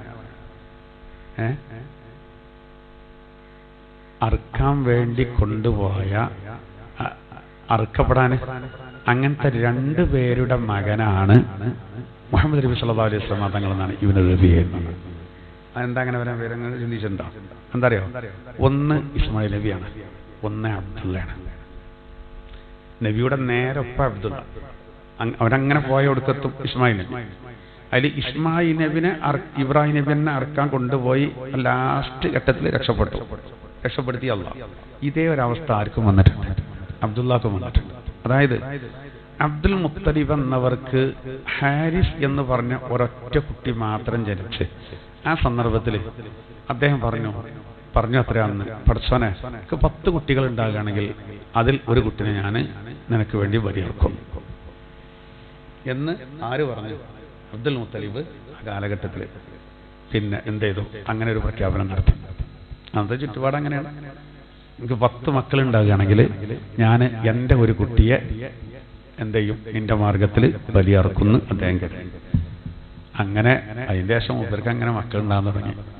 അതാണ് സുബൈർ ഒരു കുട്ടിയാണ്, പിന്നെ ഹംസ റളിയല്ലാഹു അൻഹു മറ്റൊരു കുട്ടിയാണ്, അബ്ബാസ് റളിയല്ലാഹു അൻഹു മറ്റൊരു കുട്ടിയാണ്, അതുപോലെ തന്നെ അബൂ താലിബ്, അതായത് അബൂ താലിബ് പറഞ്ഞ അബ്ദു മനാഫ്, പിന്നെ അബൂ ലഹബ് പറഞ്ഞ അബ്ദുൽ ഉസ്സ എന്നായിരുന്നു അദ്ദേഹത്തിന്റെ പേര്.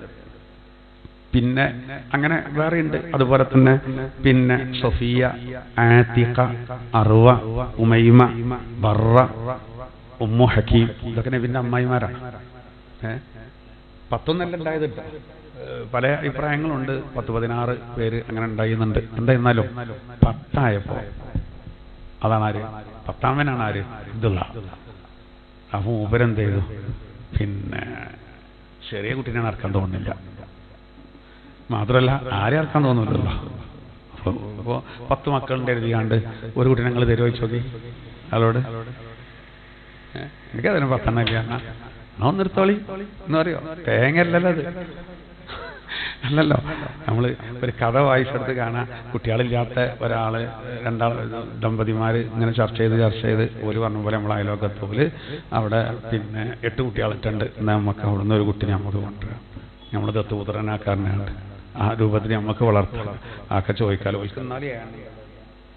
അങ്ങനെ ചോദിക്കാൻ വേണ്ടി പോയതാണ്. അപ്പൊ അവിടുത്തെ ഉമ്മ പറയുന്നുണ്ട്, അത്ര വർഷനെ 9ാമതൊരു കുട്ടി ഉണ്ടെങ്കിൽ അതിന്റെ ബാക്കി തിന്നേനല്ലോ.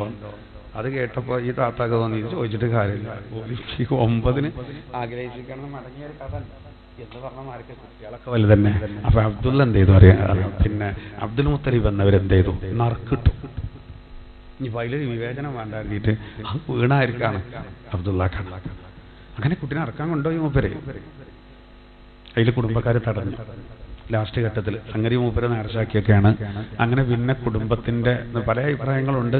പിന്നെ നിർബന്ധത്തിന് വഴങ്ങിയിട്ട് അതിന് പകരം നാൽക്കാലികളെ അറുത്ത് ദാനം ചെയ്തിട്ടാണ് വിഷയം എന്ത് ചെയ്ത് ഇതാക്കിയത്. എന്തായിരുന്നാലും അറുക്കാൻ വേണ്ടി കൊണ്ടുപോയിനു, കിടത്തീനു, ബാക്കിന്ന് വലിച്ചു പറഞ്ഞാണ്. ഈ വറകൊത്തുമുണ്ട് അല്ലെ, കുട്ടിയാക്കര് കളിപ്പിച്ചാല് ഉമ്മാനൊക്കെ വേക്കെന്ന് വലിച്ചു കണ്ട് എന്നമാർക്ക് വേക്കെന്ന് വലിച്ചു. അങ്ങനെ സംഭവം. ഇതാണ് നബിതങ്ങൾക്ക് ഇബ്നു ദബീഹ എന്ന് പേര് വന്നത്. നബിന്റെ ഒരു നേരെ പിതാവ് അബ്ദുള്ള, അതുപോലെ തന്നെ അങ്ങനെ അബ്ദുള്ളാന്റെ ഒപ്പം അങ്ങനെയാണ് പോയാൽ നേരെ എവിടക്കെത്തും? ഇസ്മായിൽ നബിയിലേക്കെത്തും. 2 അർക്കാൻ കൊണ്ടുപോയി എന്നുള്ളതാണ്. അപ്പൊ അന്ന് അങ്ങനെ ചില ആചാരങ്ങളും കാര്യങ്ങളൊക്കെ ഉണ്ടായിരുന്നു. ഇസ്ലാമിൽ അങ്ങനത്തെ സംവിധാനങ്ങളൊന്നും ഇല്ല. എന്നാ പിന്നെ അവിടെ നമുക്കൊക്കെ ഞാൻ എപ്പോഴും ഇങ്ങനെ ആലോചിക്കുറപ്പേ, നമ്മളത് പ്രാകൃതമായ ഒന്നും ഇസ്ലാമിലില്ല എന്ന് പറയുമ്പോ പണ്ട് ഇസ്മായിൽ നബി അറുത്തിരുന്നെങ്കിൽ എന്തേ കാലാവസ്ഥ നമുക്കിത് പറയാൻ പറ്റില്ല. എതിരാളികളെ നമ്മളോട് പറയും, നിങ്ങൾക്കൂല്ലേനോ അങ്ങനത്തെ ഒക്കെ, നിങ്ങളൊരു പ്രവാചകൻ അറുത്തിട്ടില്ലേറെ. എന്നാൽ പിന്നെ അന്ന് അങ്ങനെ ഒരു കൽപ്പന വന്നതോ അതൊരു പരീക്ഷണം. അത് നമ്മളൊരു കാര്യം ബോധ്യപ്പെടുത്താണ്. ഒരാളോട് അള്ളാഹു ഒരു കൽപ്പന നടത്തിയാല് അത് നടപ്പിലാക്കാൻ ഏതറ്റം വരെ പോകാനും തയ്യാറാകണം എന്ന സന്ദേശം കൊടുക്കാനാണ്. അല്ലാതെ പ്രാകൃതമായ രൂപത്തിൽ ഒരു കുട്ടിനെ അറക്കുക എന്നുള്ളൊരു സംഗതി ഉണ്ടാക്കാനല്ല. അതിന് വരെ ഇബ്രാഹിം നബി തയ്യാറായി. അള്ളാഹ്ക്ക് അറിയാലോ എവിടെ പോകാന്നുള്ളത്, നമ്മളെ ബോധ്യപ്പെടുത്താൻ. അങ്ങനെയാണ് വേണ്ടത്. എന്നാൽ നമുക്കോ അങ്ങനത്തെ കൽപ്പനകളൊന്നുമില്ല. ചെയ്യാൻ കഴിയുന്ന കാര്യങ്ങൾ മാത്രമാണ് നമ്മോട് കൽപ്പിച്ചത്. അപ്പൊ നമ്മൾ എത്രമാത്രം ശ്രദ്ധിക്കണം അത് അറിയിക്കാനാണ് അതിൽ നിന്നാണ്. ഇനി ഇവിടെ അവരുടെ പങ്കാളികൾ അലങ്കൃതമാക്കി കുട്ടികളെ കൊന്നുകളയൽ എന്ന് പറഞ്ഞല്ലോ. എന്താണ് സംഭവം എന്നറിയങ്ങള്? അതില് ഇപ്പോ പിന്നെ പരിശുദ്ധ ഖുർആനിൽ സൂറത്തുൽ ബഖറയിൽ തന്നെ പിശുക്കിനെ പറ്റി പറയുന്ന ചില ആയത്തുകളുണ്ട്. ഒരുപാട് ആയത്തുകളുണ്ട്. അതിൽ പറയുന്ന എന്താ വെച്ചാല് പിശാച് ഇങ്ങനെ പ്രേരിപ്പിക്കും, ദാരിദ്ര്യം വരും, ദാരിദ്ര്യം വരും, ദാരിദ്ര്യം വരും. എന്തിനാ അങ്ങനെ എങ്ങനെ പ്രേരിപ്പിക്കേണ്ട എന്താ വെച്ചാല് നമ്മള് നന്മ ചെയ്യാതിരിക്കാനാണ്. നല്ല മാർഗത്തിൽ നമ്മുടെ സമ്പത്ത് ചെലവഴിക്കാതിരിക്കാൻ ഈ ദാരിദ്ര്യം വരുന്ന നമ്മളെ പേടിപ്പിക്കും. അപ്പൊ നമ്മള് പിടിച്ചോ എന്നാ വേണ്ടാത്തവർക്ക് ചിലവാക്കും. അവിടെ പിശാച് ഇടപെടൂല. അതൊക്കെ ഇപ്പോൾ കൊടുക്കാൻ ഞാൻ പറ്റില്ല. അതൊക്കെ ഇപ്പോൾ നാട്ടിലിപ്പോൾ അങ്ങനെ ഒരു കാര്യം ഉണ്ടാകുമ്പോൾ, ഗാനമേളൊക്കെ ഉണ്ടാകുമ്പോൾ അതിപ്പോൾ ആ കുട്ടികളുടെ ഒരു കാര്യം എന്ന് പറയുമ്പോൾ അതിന് നല്ല കനത്തിൽ കൊടുത്താൽ ഇപ്പം അങ്ങനെ നോക്കിയിട്ട് കാര്യമില്ല. നിർബന്ധിത ഘട്ടത്തിൽ ഇന്ദുറൂറത്തി പുല്ലും ജായിതെന്നുള്ള ബുദ്ധിമുട്ടുണ്ടാകുമ്പോൾ എല്ലാം പറ്റും. ദർശനമൊക്കെ പഠിക്കുന്ന കാലത്ത് പറയും, ചില കുടുങ്ങുമ്പോൾ ചില എന്തെങ്കിലും ചെയ്യുമ്പോൾ ഉസ്താദ് പറയും ഇന്ദുറൂറത്തി എന്തും ജായിതെന്നുള്ള മസലയുള്ള നിങ്ങൾക്ക് ഉണ്ടാകാമെന്ന് ചോദിക്കും എന്ന് പറയും പോലെ. അപ്പൊ നമ്മൾ അങ്ങനെ പ്രേരണ നൽകിയിട്ട് നമ്മൾ എന്ത് ചെയ്യും? ഇബ്ലീസ് ഇങ്ങനെ പ്രേരിപ്പിക്കും. അത് കുഴപ്പമില്ല. നല്ല കാര്യത്തിലേക്കാണെങ്കിലോ അത് കുഴപ്പമില്ല. മദ്രസിൽ ക്ലാസ് റൂമുകളൊക്കെ ഒന്ന് വിപുലീകരിക്കാണ്. പുസ്തകങ്ങളൊക്കെ നമ്മുടെ സമസ്തന്റെ ബുക്കുകളൊക്കെ ഒന്ന് മാറിയിട്ടുണ്ട്. അപ്പോൾ ഇനിയിപ്പോൾ കുട്ടികൾക്ക് പഠിപ്പിക്കുമ്പോൾ പണ്ടൊക്കെ TV കാണരുത് എന്നതിന് ഇപ്പോൾ TV സെറ്റൊന്ന് പള്ളിയൊക്കെ വേണം. അതിന് പിരിവടക്കാണ് നടക്കാണ്. ഇപ്പം ഇന്നിപ്പോൾ രാവിലെ തന്നെ നമ്മളൊരു സുബൈക്ക് ക്ലാസ് എടുക്കേണ്ട അവിടെ 4 ബുക്ക് പിന്നെ അയക്കണമെന്ന് പറഞ്ഞു എന്നോട് ദ്വാരക്കാൻ പറഞ്ഞാണ്ട് ചെറിയ പേര് കേട്ടാൽ 4 TV അയക്കണം എടുക്കണം എന്നാ പറയുന്നത്. വെറും അത് മാത്രം കേട്ടാൽ നമുക്ക് ആകെപ്പാടെ ആശയക്കുഴപ്പമാവും. അവിടെ ആശയക്കുഴപ്പമാവും. അപ്പോൾ ഞാൻ പറയുന്നത് എന്താ വെച്ചാൽ എല്ലാ കാലവും ഒരുപോലെ അല്ല. ഇപ്പോൾ ഭയമായിരിക്കും. ഇനിയിപ്പോൾ കുട്ടികൾക്ക് ഹജ്ജിൻ്റെ ക്ലാസ്സൊക്കെ എടുത്ത് തുറക്കുമ്പോൾ ഇങ്ങനെ കാണാൻ കാര്യങ്ങൾ എല്ലാ കാര്യങ്ങളും കാണിച്ചു കൊടുക്കുക. എല്ലാം കാണിച്ചു കൊടുക്കുക. എല്ലാ ക്ലാസ്സിലില്ല. ഇപ്പോൾ 1, 2, 3, 4 ക്ലാസ്സുകളിലൊക്കെ നമ്മൾ എല്ലാ മദ്രസകളൊന്നും നടപ്പിലാവില്ല. കാരണം ശമ്പളം കൊടുക്കാൻ തന്നെ ഇല്ല. ഓരോട് പോയി ചെന്ന് പറഞ്ഞാണ്ടല്ലോ ഇപ്പോൾ ഉള്ള അറിയും അതും ഒക്കെ മതി അറിയും. പക്ഷെ നമ്മൾ കാലത്തിനനുസരിച്ച് സൗകര്യങ്ങൾ കൂട്ടില്ലെങ്കിൽ മുന്നോട്ട് പോകില്ല. നമ്മൾ വീട്ടിലൊക്കെ ഭയങ്കര സൗകര്യമാണ് കുട്ടിയൊക്കെ. എന്നിട്ട് നമ്മൾ മദ്രസയിലൊരു ഫാനൊക്കെ ഉണ്ട കാര്യം പറയുമ്പോൾ ഫാനൊന്നും വെക്കണ്ട, കുട്ടികളെ എപ്പോഴും ഇടുന്നൊക്കെ പറയും. പള്ളിക്ക് തന്നെ കണ്ടില്ല ഞങ്ങൾ ജമാഅത്തുസ്കാരം കഴിഞ്ഞാൽ അപ്പോൾ ഓഫാക്കും ചില പള്ളിയിൽ. എന്നിട്ട് ബയർത്ത് മുങ്ങി സുന്നത്തുസ്കാരം എത്തിനാ ഫാനൊക്കെ ഉണ്ട്. ഉപയോഗിക്കാനല്ല, ആൾക്കാർ ഉപയോഗിക്കട്ടെ. ബില്ല് കൊടുക്കണം. ഇനിയിപ്പോൾ ചിലയിടത്തൊക്കെ എന്താ പറയുക, നിങ്ങൾ ഇപ്പോൾ വലിയ യാത്രക്കാരോ മറ്റോ ചില ആൾക്കാർ ഇങ്ങനെ കജ്ജി ബാക്കൊക്കെ കെട്ടി ഇങ്ങനെ നടക്കും. ആരെങ്കിലും ഒന്ന് സ്വിച്ച് ഇട്ടെങ്കിൽ വേണം ഓഫാക്കാൻ. വല്ലാത്തൊരു കഷ്ടമാണ് അതൊക്കെ. എന്നിട്ട് ഏതെങ്കിലും യാത്രക്കാർ വന്നാണ്ട് ഒരു ഫാൻ ഇട്ട് നിസ്കരിക്കുകയാണെങ്കിൽ ഓൻ തക്ബീർ എട്ടി അത് പോയി ഓഫാക്കുക. ആരാ ഓനെന്നൊക്കെ എന്നുള്ള നിലക്ക് എല്ലാം തിരിഞ്ഞോട്ടെ. ഓഫാക്കാതെ പോകുമ്പോഴേ നമ്മൾ പറയേണ്ടുള്ളൂ. അതാണ് ശ്രദ്ധിക്കേണ്ടത്. അതുകൊണ്ട് ചില പള്ളികളൊക്കെ നമ്മൾ ചെന്നാൽ കാണാം ഫാൻ ഇടുന്നവർ ഓഫാക്കുന്ന കാര്യം ശ്രദ്ധിക്കാൻ ചെറിയ അറിയിപ്പ് കൊടുക്കണം. അതൊക്കെ ഒരു മാന്യതയാണ്.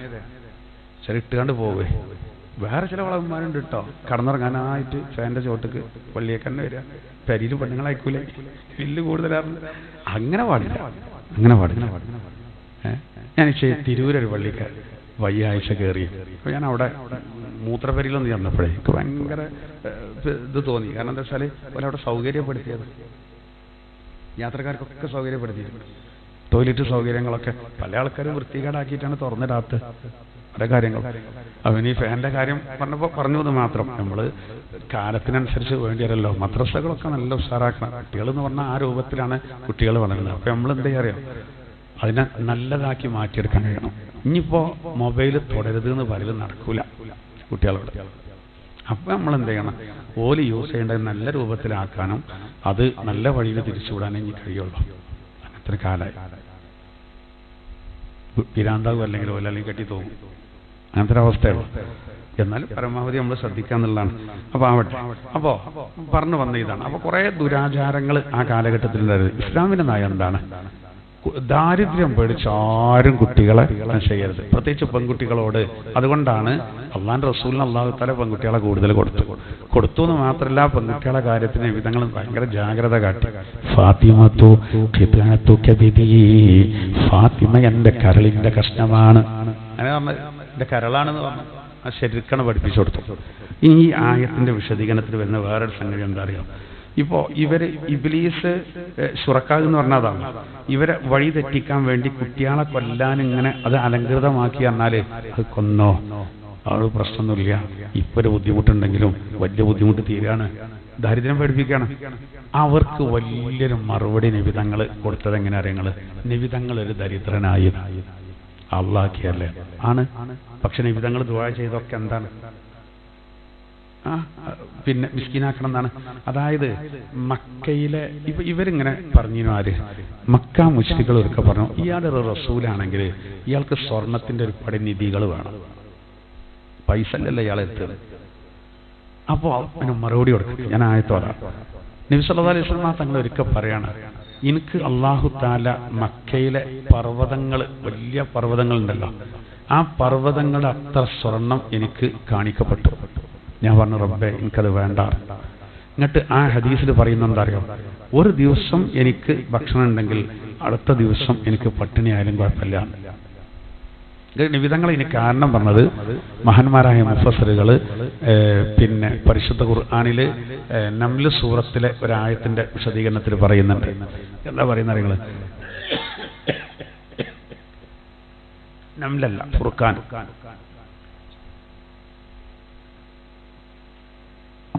നിബിധങ്ങൾ പറഞ്ഞത്, ഭക്ഷണം കഴിച്ചാൽ ഒരു ദിവസം എനിക്ക് ഭക്ഷണമൊക്കെ അത്യാവശ്യം കിട്ടിയാൽ അതെനിക്ക് ഇബാദത്തിന് ഒരു ഉന്മേഷം കിട്ടും, ശരീരത്തിന് ഒരു എനർജി കിട്ടും.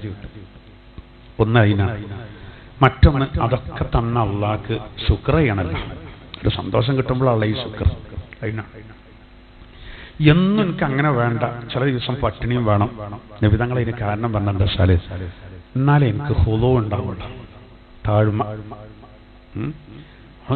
നമ്മളിങ്ങോട്ട് ഭക്ഷണമൊന്നും ഇല്ലാതെ കിട്ടാതെ കുറച്ചെണ്ണാവുമ്പോഴേ നമ്മളിങ്ങോട്ട് അടിയകവും എപ്പോഴും കിട്ടുമ്പോൾ നമ്മളതിൻ്റെ മഹത്വം അറിയില്ല. അപ്പൊ എനിക്ക് താഴ്മ വർദ്ധിക്കണം. മാത്രമല്ല സ്വബറും വേണം, ക്ഷമ എന്നുള്ള ഒന്ന് കിട്ടണമെങ്കിൽ.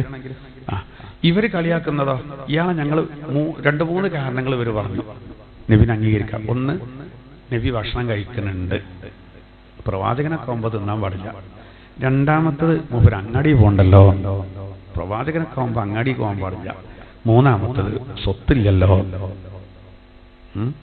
വലിയ തോട്ടങ്ങൾ വേണം, വലിയ നിധി വേണം, അതൊന്നുമില്ലല്ലോ. അപ്പൊ ഇതൊക്കെ കൂടി പറഞ്ഞപ്പോ അവിടെ വലിയൊരു പോയിന്റ് എന്താ വെച്ചാല്, ഈ കുട്ടികളെ കുഴിച്ചുകൊടുന്ന ദാരിദ്ര്യം പേടിച്ചിട്ടാണോ? നബി സല്ലല്ലാഹു അലൈഹി വസല്ലം തങ്ങൾക്ക് 4 പെൺകുട്ടികളായിരുന്നു. നബി ആയിട്ട് ദാരിദ്ര്യത്തെ തെരഞ്ഞെടുത്തു. സുലൈമാൻ നബിയുടെയും ഇബ്രാഹിം നബിയുടെ ഒക്കെ നേരെ എതിരാണ്. അതിന്റെ കാരണം പരിശുദ്ധ ഖുർആനിൽ അല്ലാഹു തആല പറയുന്നത്. അന്ന് നമുക്ക് വലിയൊരു ആശ്വാസമാട്ടോ. എന്തെങ്കിലുമൊക്കെ ബുദ്ധിമുട്ടും കാര്യങ്ങളും വരുമ്പോൾ അതൊന്ന് ഓർത്താൽ മതി, അത് നമുക്കൊരു സന്തോഷമാണ്. ഞാൻ ആയത്തൊന്ന് പറഞ്ഞിരുന്നു.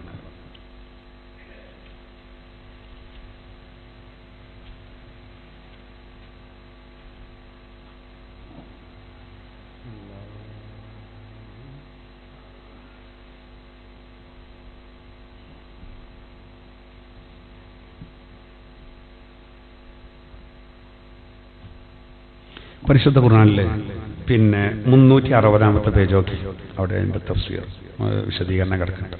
360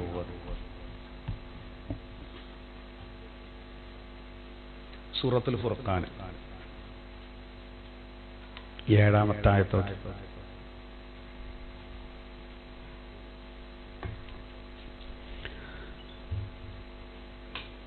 ബിസ്മില്ലാഹിർ റഹ്മാനിർ റഹീം.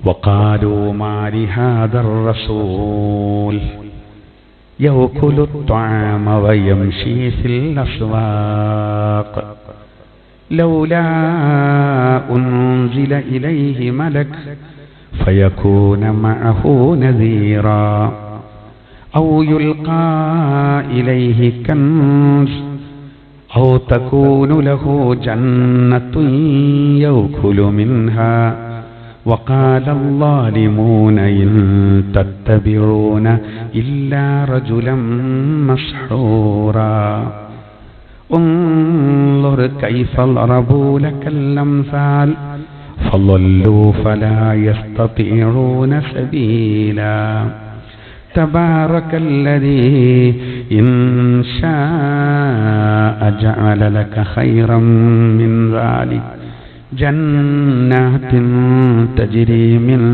തഹ്തിഹൽ അൻഹാർ വയജ്അൽ ലക ഖുസൂറാ. ഖാലു, അവർ പറയാണ്, മാലി ഹാദർ റസൂൽ, എന്ത് പറ്റി റസൂലിന്? ഇയാളെങ്ങനെ റസൂലാകാൻ? യൗകുലു ത്വആം, ഇയാൾ ഭക്ഷണം കഴിക്കണ്ടല്ലോ.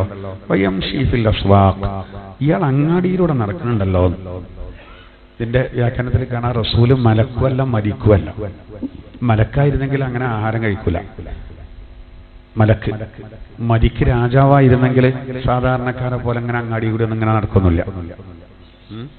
റസൂല് മനുഷ്യനാണ്, സാധാരണക്കാരനല്ല. എന്നാ മലക്കല്ല, രാജാവല്ല, ദൈവമല്ല. അപ്പൊ ഈ വർണ്ണമൊക്കെ ഉണ്ടാവും എന്നർത്ഥം. എന്നിട്ട് ഇവര് പറയാ, ലൗലാ ഉൻസില ഇലൈഹി മലകുൻ ഫയകൂന മഅഹു നദീറാ, എന്തുകൊണ്ട് ഇയാളോട് കൂടെ ഒരു മലക്കിനെ ഇറക്കപ്പെട്ടിട്ട് അവർ രണ്ടുപേരും കൂടി താക്കീത് ചെയ്യാത്തത്? ഓരോരോ ആവശ്യങ്ങൾ പറയണം. മുഹമ്മദ് നബിന്റെ കൂടെ ഒരു മലക്കും കൂടി ഇറങ്ങി വരണം, എന്നിട്ട് ഇങ്ങനെ താക്കീത് ചെയ്യണം, ഞങ്ങൾ അംഗീകരിച്ചോളാം. ഔ യുൽഖാ ഇലൈഹി കൻസ്, ഞാൻ മുതലുമക്ക് വരേണ്ടത്. അല്ലെങ്കിൽ ഇയാൾക്ക് ഇവർ പറയാണ് മുഹമ്മദ് നബിക്ക് നിധി നൽകപ്പെടണം. ഔ തകൂനു ലഹു ജന്ന, അല്ലെങ്കിൽ തോട്ടം വേണം. യൗകുലു മിൻഹാ, ആ തോട്ടത്തിൽ നിന്ന് ഭക്ഷിക്കണം. വഖാല അല്ലാലിമൂന, അക്രമകാരികൾ പറഞ്ഞു, ഇൻ തത്തബിഊന ഇല്ലാ റജുലൻ മസ്ഹൂറാ, സിഹ്ർ ബാധിതനായ ഒരാളെയാണ് നിങ്ങൾ പിൻപറ്റുന്നത്. നേതാക്കന്മാരെ അനുയായികളോട് പറയാണ്, നിങ്ങളിപ്പോ പിൻപറ്റുന്നത് സിഹ്ർ ബാധിച്ച ഒരാളെ കേട്ടോ, ഇയാളെ വെറുതെ പിൻപറ്റണ്ട, അതിൽ വലിയ കാര്യമൊന്നുമില്ല, മുതലുമില്ല, ഒന്നുമില്ല, ഇയാൾക്കൊന്നുമില്ല. ഇയാൾ സാധാരണ ഒരു അങ്ങാടിയിലൊക്കെ പോകേണ്ട ആളല്ലേ, ഭക്ഷണം കഴിക്കേണ്ട ആളല്ലേ.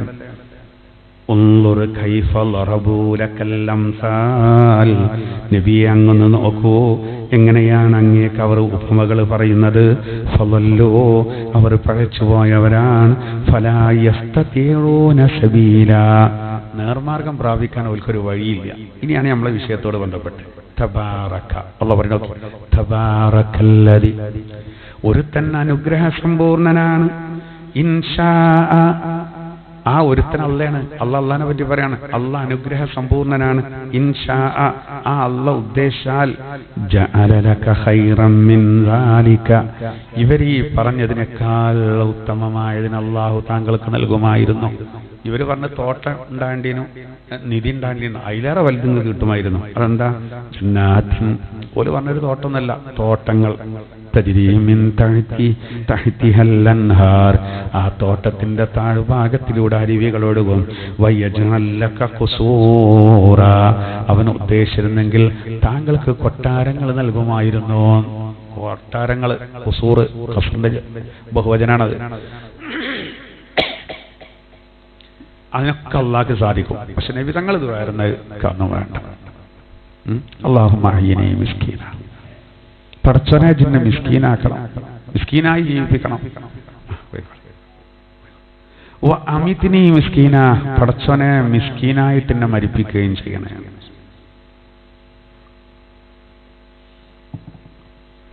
അതിന്റെ കാരണങ്ങൾ ഒരുപാടുണ്ട്. ഒന്ന്, നബി തങ്ങൾ അങ്ങനെ ദ്വാരക്കാനുള്ള ഒരു കാരണം എന്താ വെച്ചാൽ ദുന്യാവിന്റെ നിസ്സാരത അറിയിക്കാൻ വേണ്ടിയാണ്. ഈ ദുന്യാവ് എന്ന് പറഞ്ഞാൽ നിസ്സാരമായ ഒന്നാണ്. അതായത് നബി തങ്ങൾ പറഞ്ഞത്, ഒരു കൊതുകിന്റെ ചിറകിന്റെ സ്ഥാനം അല്ലാഹു ഈ ദുന്യാവിന് നൽകിയിരുന്നുവെങ്കിൽ ഒരിക്കലും ഒരു സത്യനിഷേധിക്ക് ഒരു തുള്ളി വെള്ളം കുടിപ്പിക്കുമായിരുന്നില്ല. അള്ളാനെ നിഷേധിക്കുന്നവർക്ക് വെള്ളം വറ്റിയൊക്കെ കൊടുക്കേണ്ടത് എന്തുകൊണ്ടാണ്? ഒരു തുള്ളി കൊടുക്കൂല. ഈ ദുന്യാവിന് പടച്ചവന്റെ അടുത്തൊരു കൊതുകിന്റെ ചിറകിന്റെ വില ഉണ്ടായിരുന്നെങ്കിൽ, ഒരു കൊതുകിന്റെ ചിറകിന്റെ വില ഇല്ലാത്തതുകൊണ്ടാണ് ഇവിടെ എല്ലാവർക്കും അള്ളാഹ് ഭക്ഷണം കൊടുക്കേണ്ടത്. അള്ളാന്റെ അടുത്ത് അത്ര നിസ്സാരമാണ്. അതാണ് നബിതങ്ങൾ ആ നിസ്സാരത ഒന്ന് ബോധ്യപ്പെടുത്താനാണ് ഒന്ന്. രണ്ടാമത്തത്, ഫക്കീറുമാര്, പാവപ്പെട്ടവര്, അവരിലേക്ക് നമ്മുടെ ഖൽബ് ചായണം എന്നറിയിക്കാനാണ് റസൂലുള്ളാഹി സ്വല്ലല്ലാഹു അലൈഹി വസല്ലം തങ്ങൾ തിരഞ്ഞെടുത്ത്. അല്ലാതെ നേരെ ഓപ്പോസിറ്റ് മോശമായതുകൊണ്ടല്ല. കാരണം സുലൈമാൻ നബി അലൈഹി ഇസ്ലാമും ഇബ്രാഹിം നബിയും മൂസ നബിയും ഒലക്ക മുതലാളിമാരായിരുന്നു. കുറേ നബിമാരെ ചരിത്രം നമുക്ക് കാണാം.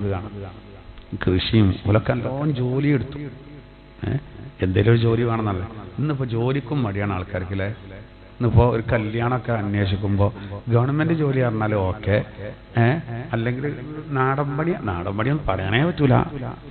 പെണ്ണുങ്ങൾ ഒരടി കയറും. പക്ഷെ നല്ല സുഖമാണ് പോലെ വീട്ടിൽ, എന്നും പണിയുണ്ട്.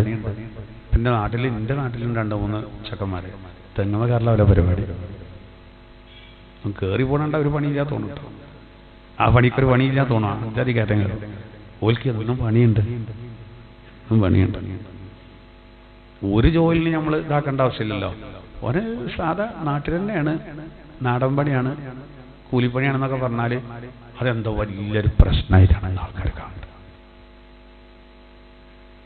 അത് വലിയൊരു പ്രശ്നമായിട്ടാണ് കാണുന്നത്.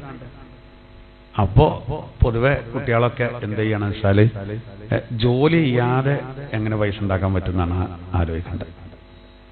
മേനി അനങ്ങാതെ എങ്ങനെ പൈസ ഉണ്ടാക്കാൻ പറ്റും? അങ്ങനെ എത്ര ആൾക്കാരാണ് കുടുങ്ങിക്കിടക്കുന്നത്. ഞാനിപ്പോൾ നമ്മളെ ക്ലാസ്സിൽ ആയിട്ട് വരുന്ന ഒരാളെ കാണായിട്ട് കഴിഞ്ഞ ആഴ്ച ചോദിച്ചു മൂപ്പരോടെ. മൂപ്പരൊരു ഇതിക്ക് പൈസ കൊടുത്തിരുന്നു. അപ്പോൾ അത് മുഴുവൻ പോയിക്കണം. ആ വിഷമത്തിൽ അതാണ് ഇപ്പോൾ കാണാത്താറ്. ഞാൻ അയാളെ പറ്റി ചോദിച്ചാണ്. അപ്പോൾ ഇവരാണ് പള്ളിക്കത്തെ ഉസ്താദിൻ്റെ പോയിക്കണോ മുക്രീൻ്റെ പോയിക്കണോ, അവിടെ അടക്കി പോയിക്കണോ, അല്ലാതെ പോയിക്കണേ? അല്ലല്ല, അവിടെ അല്ല.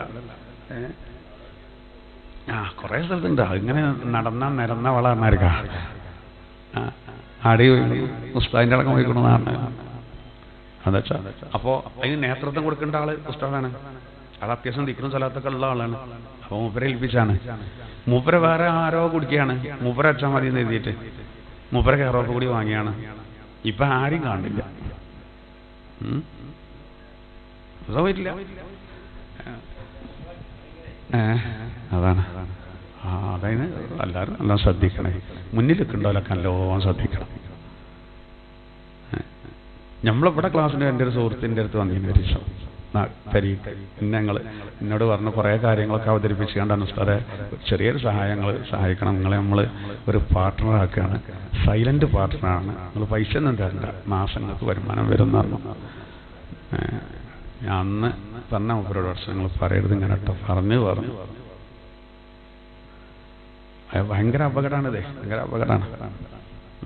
ഓരോന്നിനും ഓരോ ഇതിന് പഠിച്ചോ നിശ്ചയിച്ചിട്ടുണ്ട്. അതാ ഓരോരുത്തരും അവനാൻ്റെ കാര്യങ്ങൾ അങ്ങനെ അത് സംഗതിയിലെ ബിസിനസ്സും കാര്യങ്ങളൊക്കെ വേണം. പക്ഷെ ചതികൾ വല്ലാതുണ്ട്. ചതിക്കാനായിട്ട് ആളുകൾ ഇഷ്ടംപോലെ നിൽക്കുകയാണ്. പണിയെടുക്കാൻ ആളുകൾക്കായി ഒക്കെ പങ്കാളികളെ ഏൽപ്പിച്ചിരിക്കുകയാണ്. തന്നെ എവിടെ നോക്കിയാലും പങ്കാളികളാണല്ലോ, പങ്കാളികളാണ്. ഇപ്പോൾ ഒരു വലിയൊരു യൂണിവേഴ്സിറ്റിയിൽ പഠിപ്പിക്കാനല്ല, ഇപ്പോൾ ഒരു ഹോട്ടലിൽ നിൽക്കണമെങ്കിൽ ഓൻ ബഹുഭാഷാ പണ്ഡിതനാകേണ്ടി വരും. കാരണം ഇത് വരുന്നവരും ഇത് എങ്ങനെയാണ് നമ്മളെ നാട്ടിലെ അവസ്ഥ അതാണ്. അപ്പോൾ നമ്മൾ ഈ കുട്ടികളെ കല്യാണമൊക്കെ അന്വേഷിക്കുന്ന സമയത്ത് തൊഴിൽ നോക്കിയിട്ട് വല്ലാതെ അവഗണിക്കരുതെന്നാണ് ഞാൻ പറയുന്നത്. ഏത് തൊഴിലിനും അതിൻ്റെതായ അന്തസ്സും കാര്യങ്ങളും ഉണ്ട് എന്നുള്ളതാണ്. പ്രവാചകന്മാരൊക്കെ എടുത്തു എന്നുള്ളതാണ്. അതിനാണ് ഞാൻ അത്രയും പറഞ്ഞത്. അപ്പോൾ ദാരിദ്ര്യത്തെ നമ്മൾ ആഗ്രഹിക്കുന്നൊന്നും വേണ്ട. പക്ഷെ അതേ സമയത്ത് ദുന്യാവിൻ്റെ നിസ്സാരത അറിയിക്കാനും സാധുക്കളിലേക്ക് നമ്മുടെ ഖൽബ് വല്ലാതെ അടുക്കാനും നബി സല്ലല്ലാഹു അലൈഹി വസല്ലമ തങ്ങൾ ആ മാർഗം സ്വീകരിച്ചു. അല്ലെങ്കിൽ നബി തങ്ങൾക്കൊക്കെ ഒരുപാട് ഓരോന്നോരോ നിമിത്തങ്ങൾ ഉണ്ടാവുമല്ലോ, ഒരുപാട് വഴികളുണ്ടായിരുന്നു. മാത്രമല്ല അതൻ കാണിച്ചു കൊടുത്തു. പ്രത്യേകിച്ച് ദാരിദ്ര്യം പേടിച്ചിട്ട് മക്കളെ കൊല്ലുന്ന കാലത്ത് നബി തങ്ങൾ മക്കളെയും പേരക്കുട്ടികളൊക്കെ അവരുള്ള കാലത്ത് നല്ലോണം നോക്കി. ഉള്ളതിനനുസരിച്ച് ഒരുപാട് പാഠങ്ങളുണ്ട്. തിടുക്കും ബുദ്ധിമുട്ടും സ്വാഭാവികമാണ്. അത് ദുന്യാവാകുമ്പോൾ അങ്ങനെ തന്നെ. എല്ലാ നിലക്കും തികഞ്ഞാലാണ് നമുക്ക് പിന്നെ പേടി. പ്രശ്നമൊന്നുമില്ല, ഇവിടെ അങ്ങനെ തന്നെയാണ്. എന്തെങ്കിലുമൊക്കെ അങ്ങനെ വേട്ടയാടപ്പെടും നമ്മൾ. അതിൻ്റെ ദുന്യാവിൻ്റെ സ്വഭാവമാണ്. അതൊക്കെ ഈ ആയത്തിൽ എന്ത് ചെയ്തിട്ടുണ്ട്, അടങ്ങിയിട്ടുണ്ട്. ഇൻഷാ അല്ലാഹ് ഇനി ബാക്കി നമുക്ക് അത് സംബന്ധമായിട്ട് പിന്നീട് പറയാം. അവസാനം അള്ളാഹു പറയാണ് വലൗ ഷാ അല്ലാഹു. ഇനി നമ്മൾ ഓതി വെച്ച 137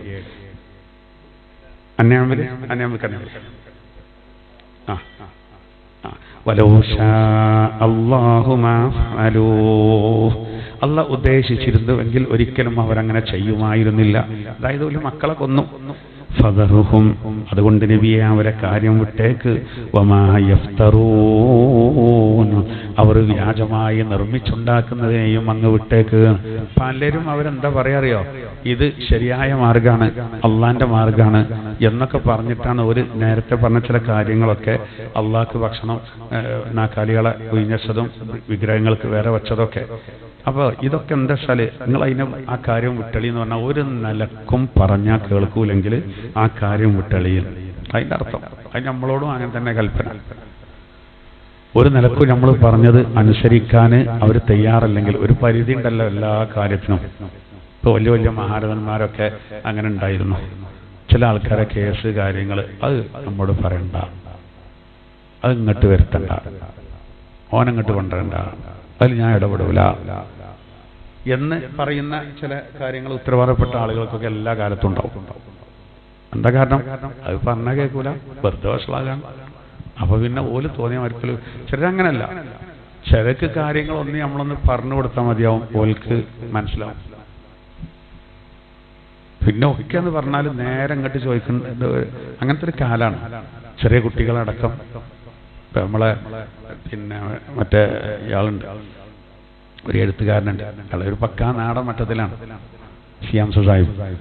മൂപ്പര് ഒരു ക്ലാസ്സിൽ കുട്ടികൾക്ക് ക്ലാസ് എടുത്തപ്പോൾ നല്ല ക്ലാസ്സൊക്കെ കേട്ടപ്പോൾ കുട്ടികൾ നല്ല ഉഷാറായി. അവസാനം മൂപ്പര് നാടൻ വേഷക്കാരൻ, മൂപ്പര് ടവരൊക്കെ കണ്ടാൽ തന്നെ. അപ്പോൾ മൂപ്പര് അവസാനം കുട്ടികൾക്ക് ഇങ്ങോട്ട് ചോദിക്കാനുള്ള അവസരം കൊടുത്തപ്പോൾ ഒരു കുട്ടിയാണ് പോലോ, നിങ്ങളെ പ്രസംഗമൊക്കെ തിരക്കിടില്ല, പക്ഷെ നിങ്ങളെ വേഷം ന്യൂ ജനറേഷന് ചോദിച്ചല്ല മൂപ്പര. അപ്പോൾ ഇയാൾ ചോദിച്ചു, മോനെ ന്യൂ ജനറേഷൻ എന്നൊക്കെ പറഞ്ഞാൽ ഇപ്പോൾ ബർമുടൊക്കെ അല്ല ഉദ്ദേശിക്കുന്നുണ്ട്, അതിൻ്റെ നിൻ്റെ ഉള്ളിലുണ്ട് പറഞ്ഞ പോലെ ഇയാൾ. അതിൻ്റെ ഉള്ളിലുണ്ട്, ട്രൗസർ ഞാൻ ഉള്ളിലിട്ടിട്ടുണ്ട് എന്ന് ഇയാൾ പറഞ്ഞു. അപ്പോൾ കുട്ടികൾ അങ്ങനത്തെ ഒരു കാലമാണ്. സംഭവം ഇയാൾ പറഞ്ഞ വളരെ കറക്റ്റാണ്. അതിനുള്ള വിധാനം ട്രൗസർ ഇട്ട് തുണിട്ടിക്കാതെ ഒരാളിങ്ങനെ നടന്ന അതാണ് പേശം. അങ്ങനെ ചിന്തിക്കേണ്ട ഒരു കാലമാണ്, അത് ചിന്തിക്കേണ്ട കാലം. അപ്പോൾ നമ്മൾ ഏത് കാലത്താണെങ്കിലും എല്ലാത്തിനും ഒരു പരിധി ഉണ്ട്.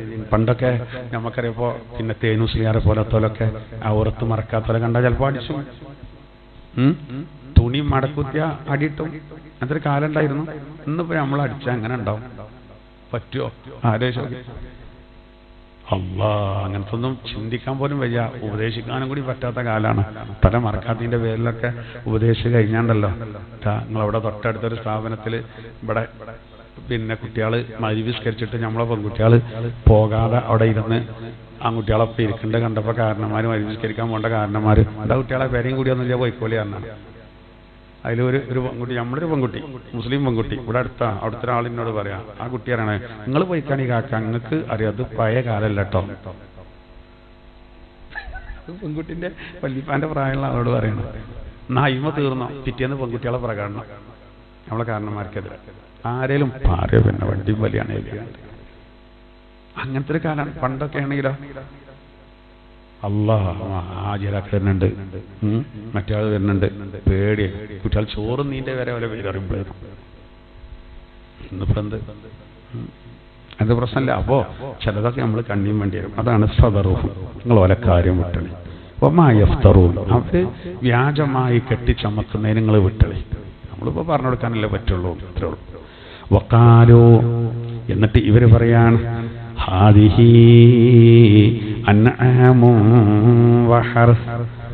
വഹർസുൻ ഹിജ്ർ ലാ യത്അമുഹാ ഇല്ലാ മൻ നശാ.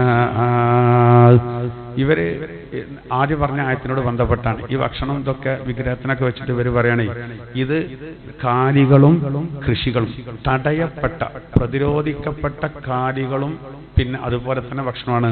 ഇതാരും എടുക്കരുത്, ഇതാരും തിന്നരുത്. അതാണ് ഹിജ്ർ എന്ന തടയപ്പെട്ടത്. ലാ യത്അമുഹാ ഇല്ലാ മൻ നശാ, നമ്മൾ ഉദ്ദേശിച്ചവർക്ക് മാത്രമേ ഇത് തിന്നാൻ പറ്റുള്ളൂ, അല്ലാതെ വേറെ ആരും അനുമതി കൂടാതെ ഇമ്മ തൊടരുത്. ബിസഅമിഹിം, അല്ലാഹു പറയാണ് അവരുടെ വാദം അനുസരിച്ച്, അവരെ ജൽപ്പനമനുസരിച്ച് അവരങ്ങനെ പറയും. എന്നിട്ടൊരു പറയാണ് ഹുർരിമത്തുൽ ളുഹൂറുഹാ വഅൻആമുൻ ഹുർരിമത്തുൽ ളുഹൂറുഹാ. ചില നാൽക്കാലികൾ അതിന്റെ പുറത്ത് കയറി യാത്ര ചെയ്യലും നിരോധിക്കപ്പെട്ടിരിക്കുന്നു. അതായത് ഒട്ടകത്തിന്റെ പുറത്ത് യാത്ര പോകാനുള്ളതാണെന്ന്. പക്ഷെ ഇവരിങ്ങനെ ഉയിഞ്ഞു വെക്കുന്ന ഈ ഒട്ടകണ്ടല്ലോ, അതിന്റെ പുറത്ത് പിന്നെ ആരും കയറാൻ പാടില്ല എന്നുള്ളത് ഓരോ തീരുമാനിക്കുക. വഅൻആമുൻ വേറെ ചില മൃഗങ്ങൾ ലാ യദ്കുറൂന സ്മല്ലാഹി അലൈഹാ അതിൻ്റെ മേലിൽ അള്ളാഹുവിൻ്റെ നാമത്തെ പറയപ്പെടൂല. അതായത് നാക്കാലികളെ നമ്മൾ അറക്കുമ്പോഴൊക്കെ അള്ളാഹിന്റെ പേര് പറഞ്ഞിറക്കണ്ടേ, അത് പറയാൻ പാടില്ല എന്ന് ഒരു ഭാഷ.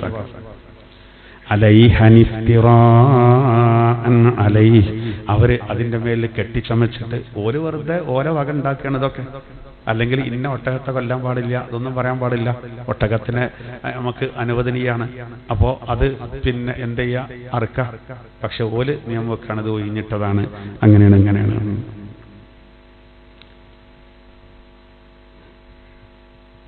സയജ്സി അല്ലാഹു പറയാണ് സയജ്സിഹിം ബിമാ കാനൂ യഫ്തറൂൻ. എന്നിട്ട് അവസാനം അല്ലാഹു പറയാണ് സയജ്സിഹിം അല്ലാഹു അവർക്ക് പ്രതിഫലം നൽകും ബിമാ കാനൂ യഫ്തറൂൻ. സയജ്സി എന്ന് പറഞ്ഞാൽ തന്നെ വഴിയെ ഇതിനൊക്കെ ഉള്ളത് ഓൾക്ക് കിട്ടാൻ പോകാണ്. നമ്മളൊക്കെ സാധാരണ പറയല ഇജ്ജ് കണ്ടറിയും, ഇജ്ജ് ശരിക്കും പഠിക്കൂടാ, ഇജ്ജ് പഠിക്കും, ഇതിൻ്റെ ഒക്കെ ഇജ്ജ് കണ്ടോണ്ടി എന്നിപ്പോ നമ്മൾ പറയല്ലോ. അതാണ് അവിടെ പറയുന്നത് സയജ്സിഹിം ബിമാ കാനൂ യഫ്തറൂൻ. അവർ വ്യാജമായി നിർമ്മിച്ചുണ്ടാക്കുന്നത് അതിനെപ്പറ്റി അതിന് അവർ പ്രതിഫലം നൽകും. അല്ലാഹു തആല പ്രതിഫലം നൽകുക തന്നെ ചെയ്യും വഴിയെ എന്നുള്ള കാര്യം അല്ലാഹു തആല ബോധ്യപ്പെടുത്തുകയാണ്. ബിസ്മില്ലാഹിർ റഹ്മാനിർ റഹീം. وجعلوا لله مما ذرأ من الحرث والأنعام نصيبا. കാലികളിൽ നിന്നും കൃഷികളിൽ നിന്നും അല്ലാഹു പടച്ചതിൽ നിന്ന് അവർ അല്ലാഹുവിനിക്ക് ഒരു ഓഹരി വെച്ചു. ഫഖാലു എന്നിട്ട് അവർ പറയുകയും ചെയ്തു ഹാദാ ലില്ലാഹി ബിസഅമിഹിം. അവരുടെ ജൽപ്പനമനുസരിച്ച് അവർ പറഞ്ഞു എന്ത്, ഇത് അള്ളാഹുവിനിക്കുള്ളതാണ്. വഹാദാ ലിശുറകാഇനാ, ഇത് ഞങ്ങളെ പങ്കുകാർക്കുമുള്ളതാണ്. ഫമാ കാന ലിശുറകാഇഹിം ഫലാ യസിലു ഇലല്ലാഹ്. ഞങ്ങളെ പങ്കുകാർക്കുള്ളത് നീക്കിവച്ചത് നിശ്ചയിച്ചത് അത് ഒരിക്കലും അള്ളാഹുവിനിക്ക് അത് ലഭിക്കുകയില്ല. വമാ കാന ലില്ലാഹി ഫഹുവ യസിലു ഇലാ ശുറകാഇഹിം. എന്നാൽ അള്ളാഹുവിലേക്ക് നീക്കി വച്ചത് അത് അവരുടെ പങ്കുകാർക്ക് ചേരുകയും എത്തുകയും ചെയ്യും, എടുക്കാൻ പറ്റുന്ന. ഇതാണ് അവരുടെ തീരുമാനം. സാഅ മാ യഹ്കുമൂൻ. അവരുടെ വിധി വളരെ ഹീനമാണ്, മോശമാണ്. وكذلك زين لكثير من المشركين قتل أولادهم شركاؤهم. മുശ്രിക്കീങ്ങളിൽ നിന്ന് അധിക പേർക്കും സ്വന്തം മക്കളെ കൊന്നുകളയാൻ അവരുടെ പങ്കുകാരായ കൂട്ടുകാരായ പിശാചുക്കൾ അത് അലങ്കൃതമാക്കി കൊടുത്തു. ലിയുർദൂഹും അവരെ വഴിതെറ്റിക്കാൻ വേണ്ടിയാണത്, വഴിപഴപ്പിക്കാൻ വേണ്ടിയാണത്. വലിയൽബിസൂ അലൈഹിം ദീനഹും. മാത്രമല്ല അത് അവരുടെ ദീനിനെ, അവരുടെ മതത്തെ അത് തിരിച്ചറിയാതിരിക്കാനും വേണ്ടിയാണ് അങ്ങനെ ചെയ്തത്. വലൗ ശാ അല്ലാഹു മാ ഫഅലൂ.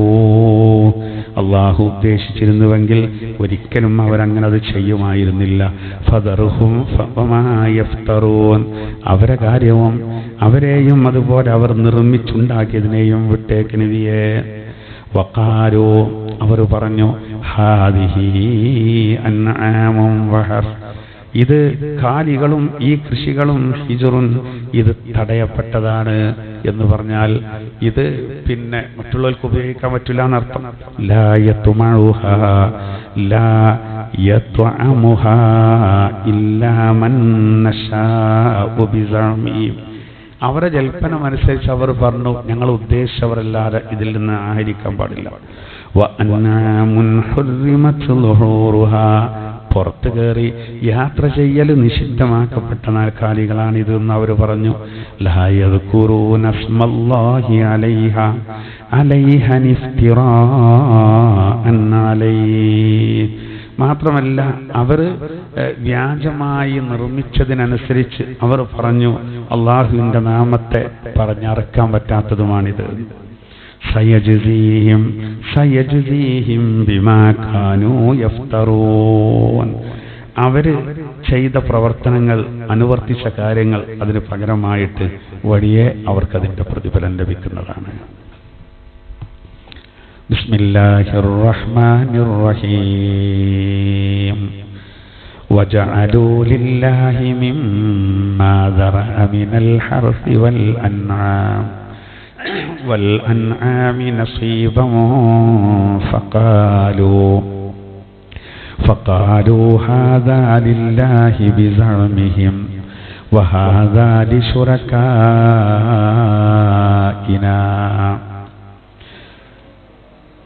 فما كان لشركائهم فلا يصل إلى الله وما كان لله فهو يصل إلى شركائهم ساء ما يحكمون. وكذلك زين لكثير من المشركين قتل أولادهم شركاؤهم ليردوهم وليلبسوا عليهم دينهم ولو شاء الله ما فعلوه فذرهم وما يفترون. وقالوا هذه أنعام وحرث حجر لا يطعمها إلا من نشاء بزعمهم وأنعام حرمت ظهورها وأنعام لا يذكرون اسم الله عليها افتراء عليه سيجزيهم بما كانوا يفترون. صدق الله العظيم.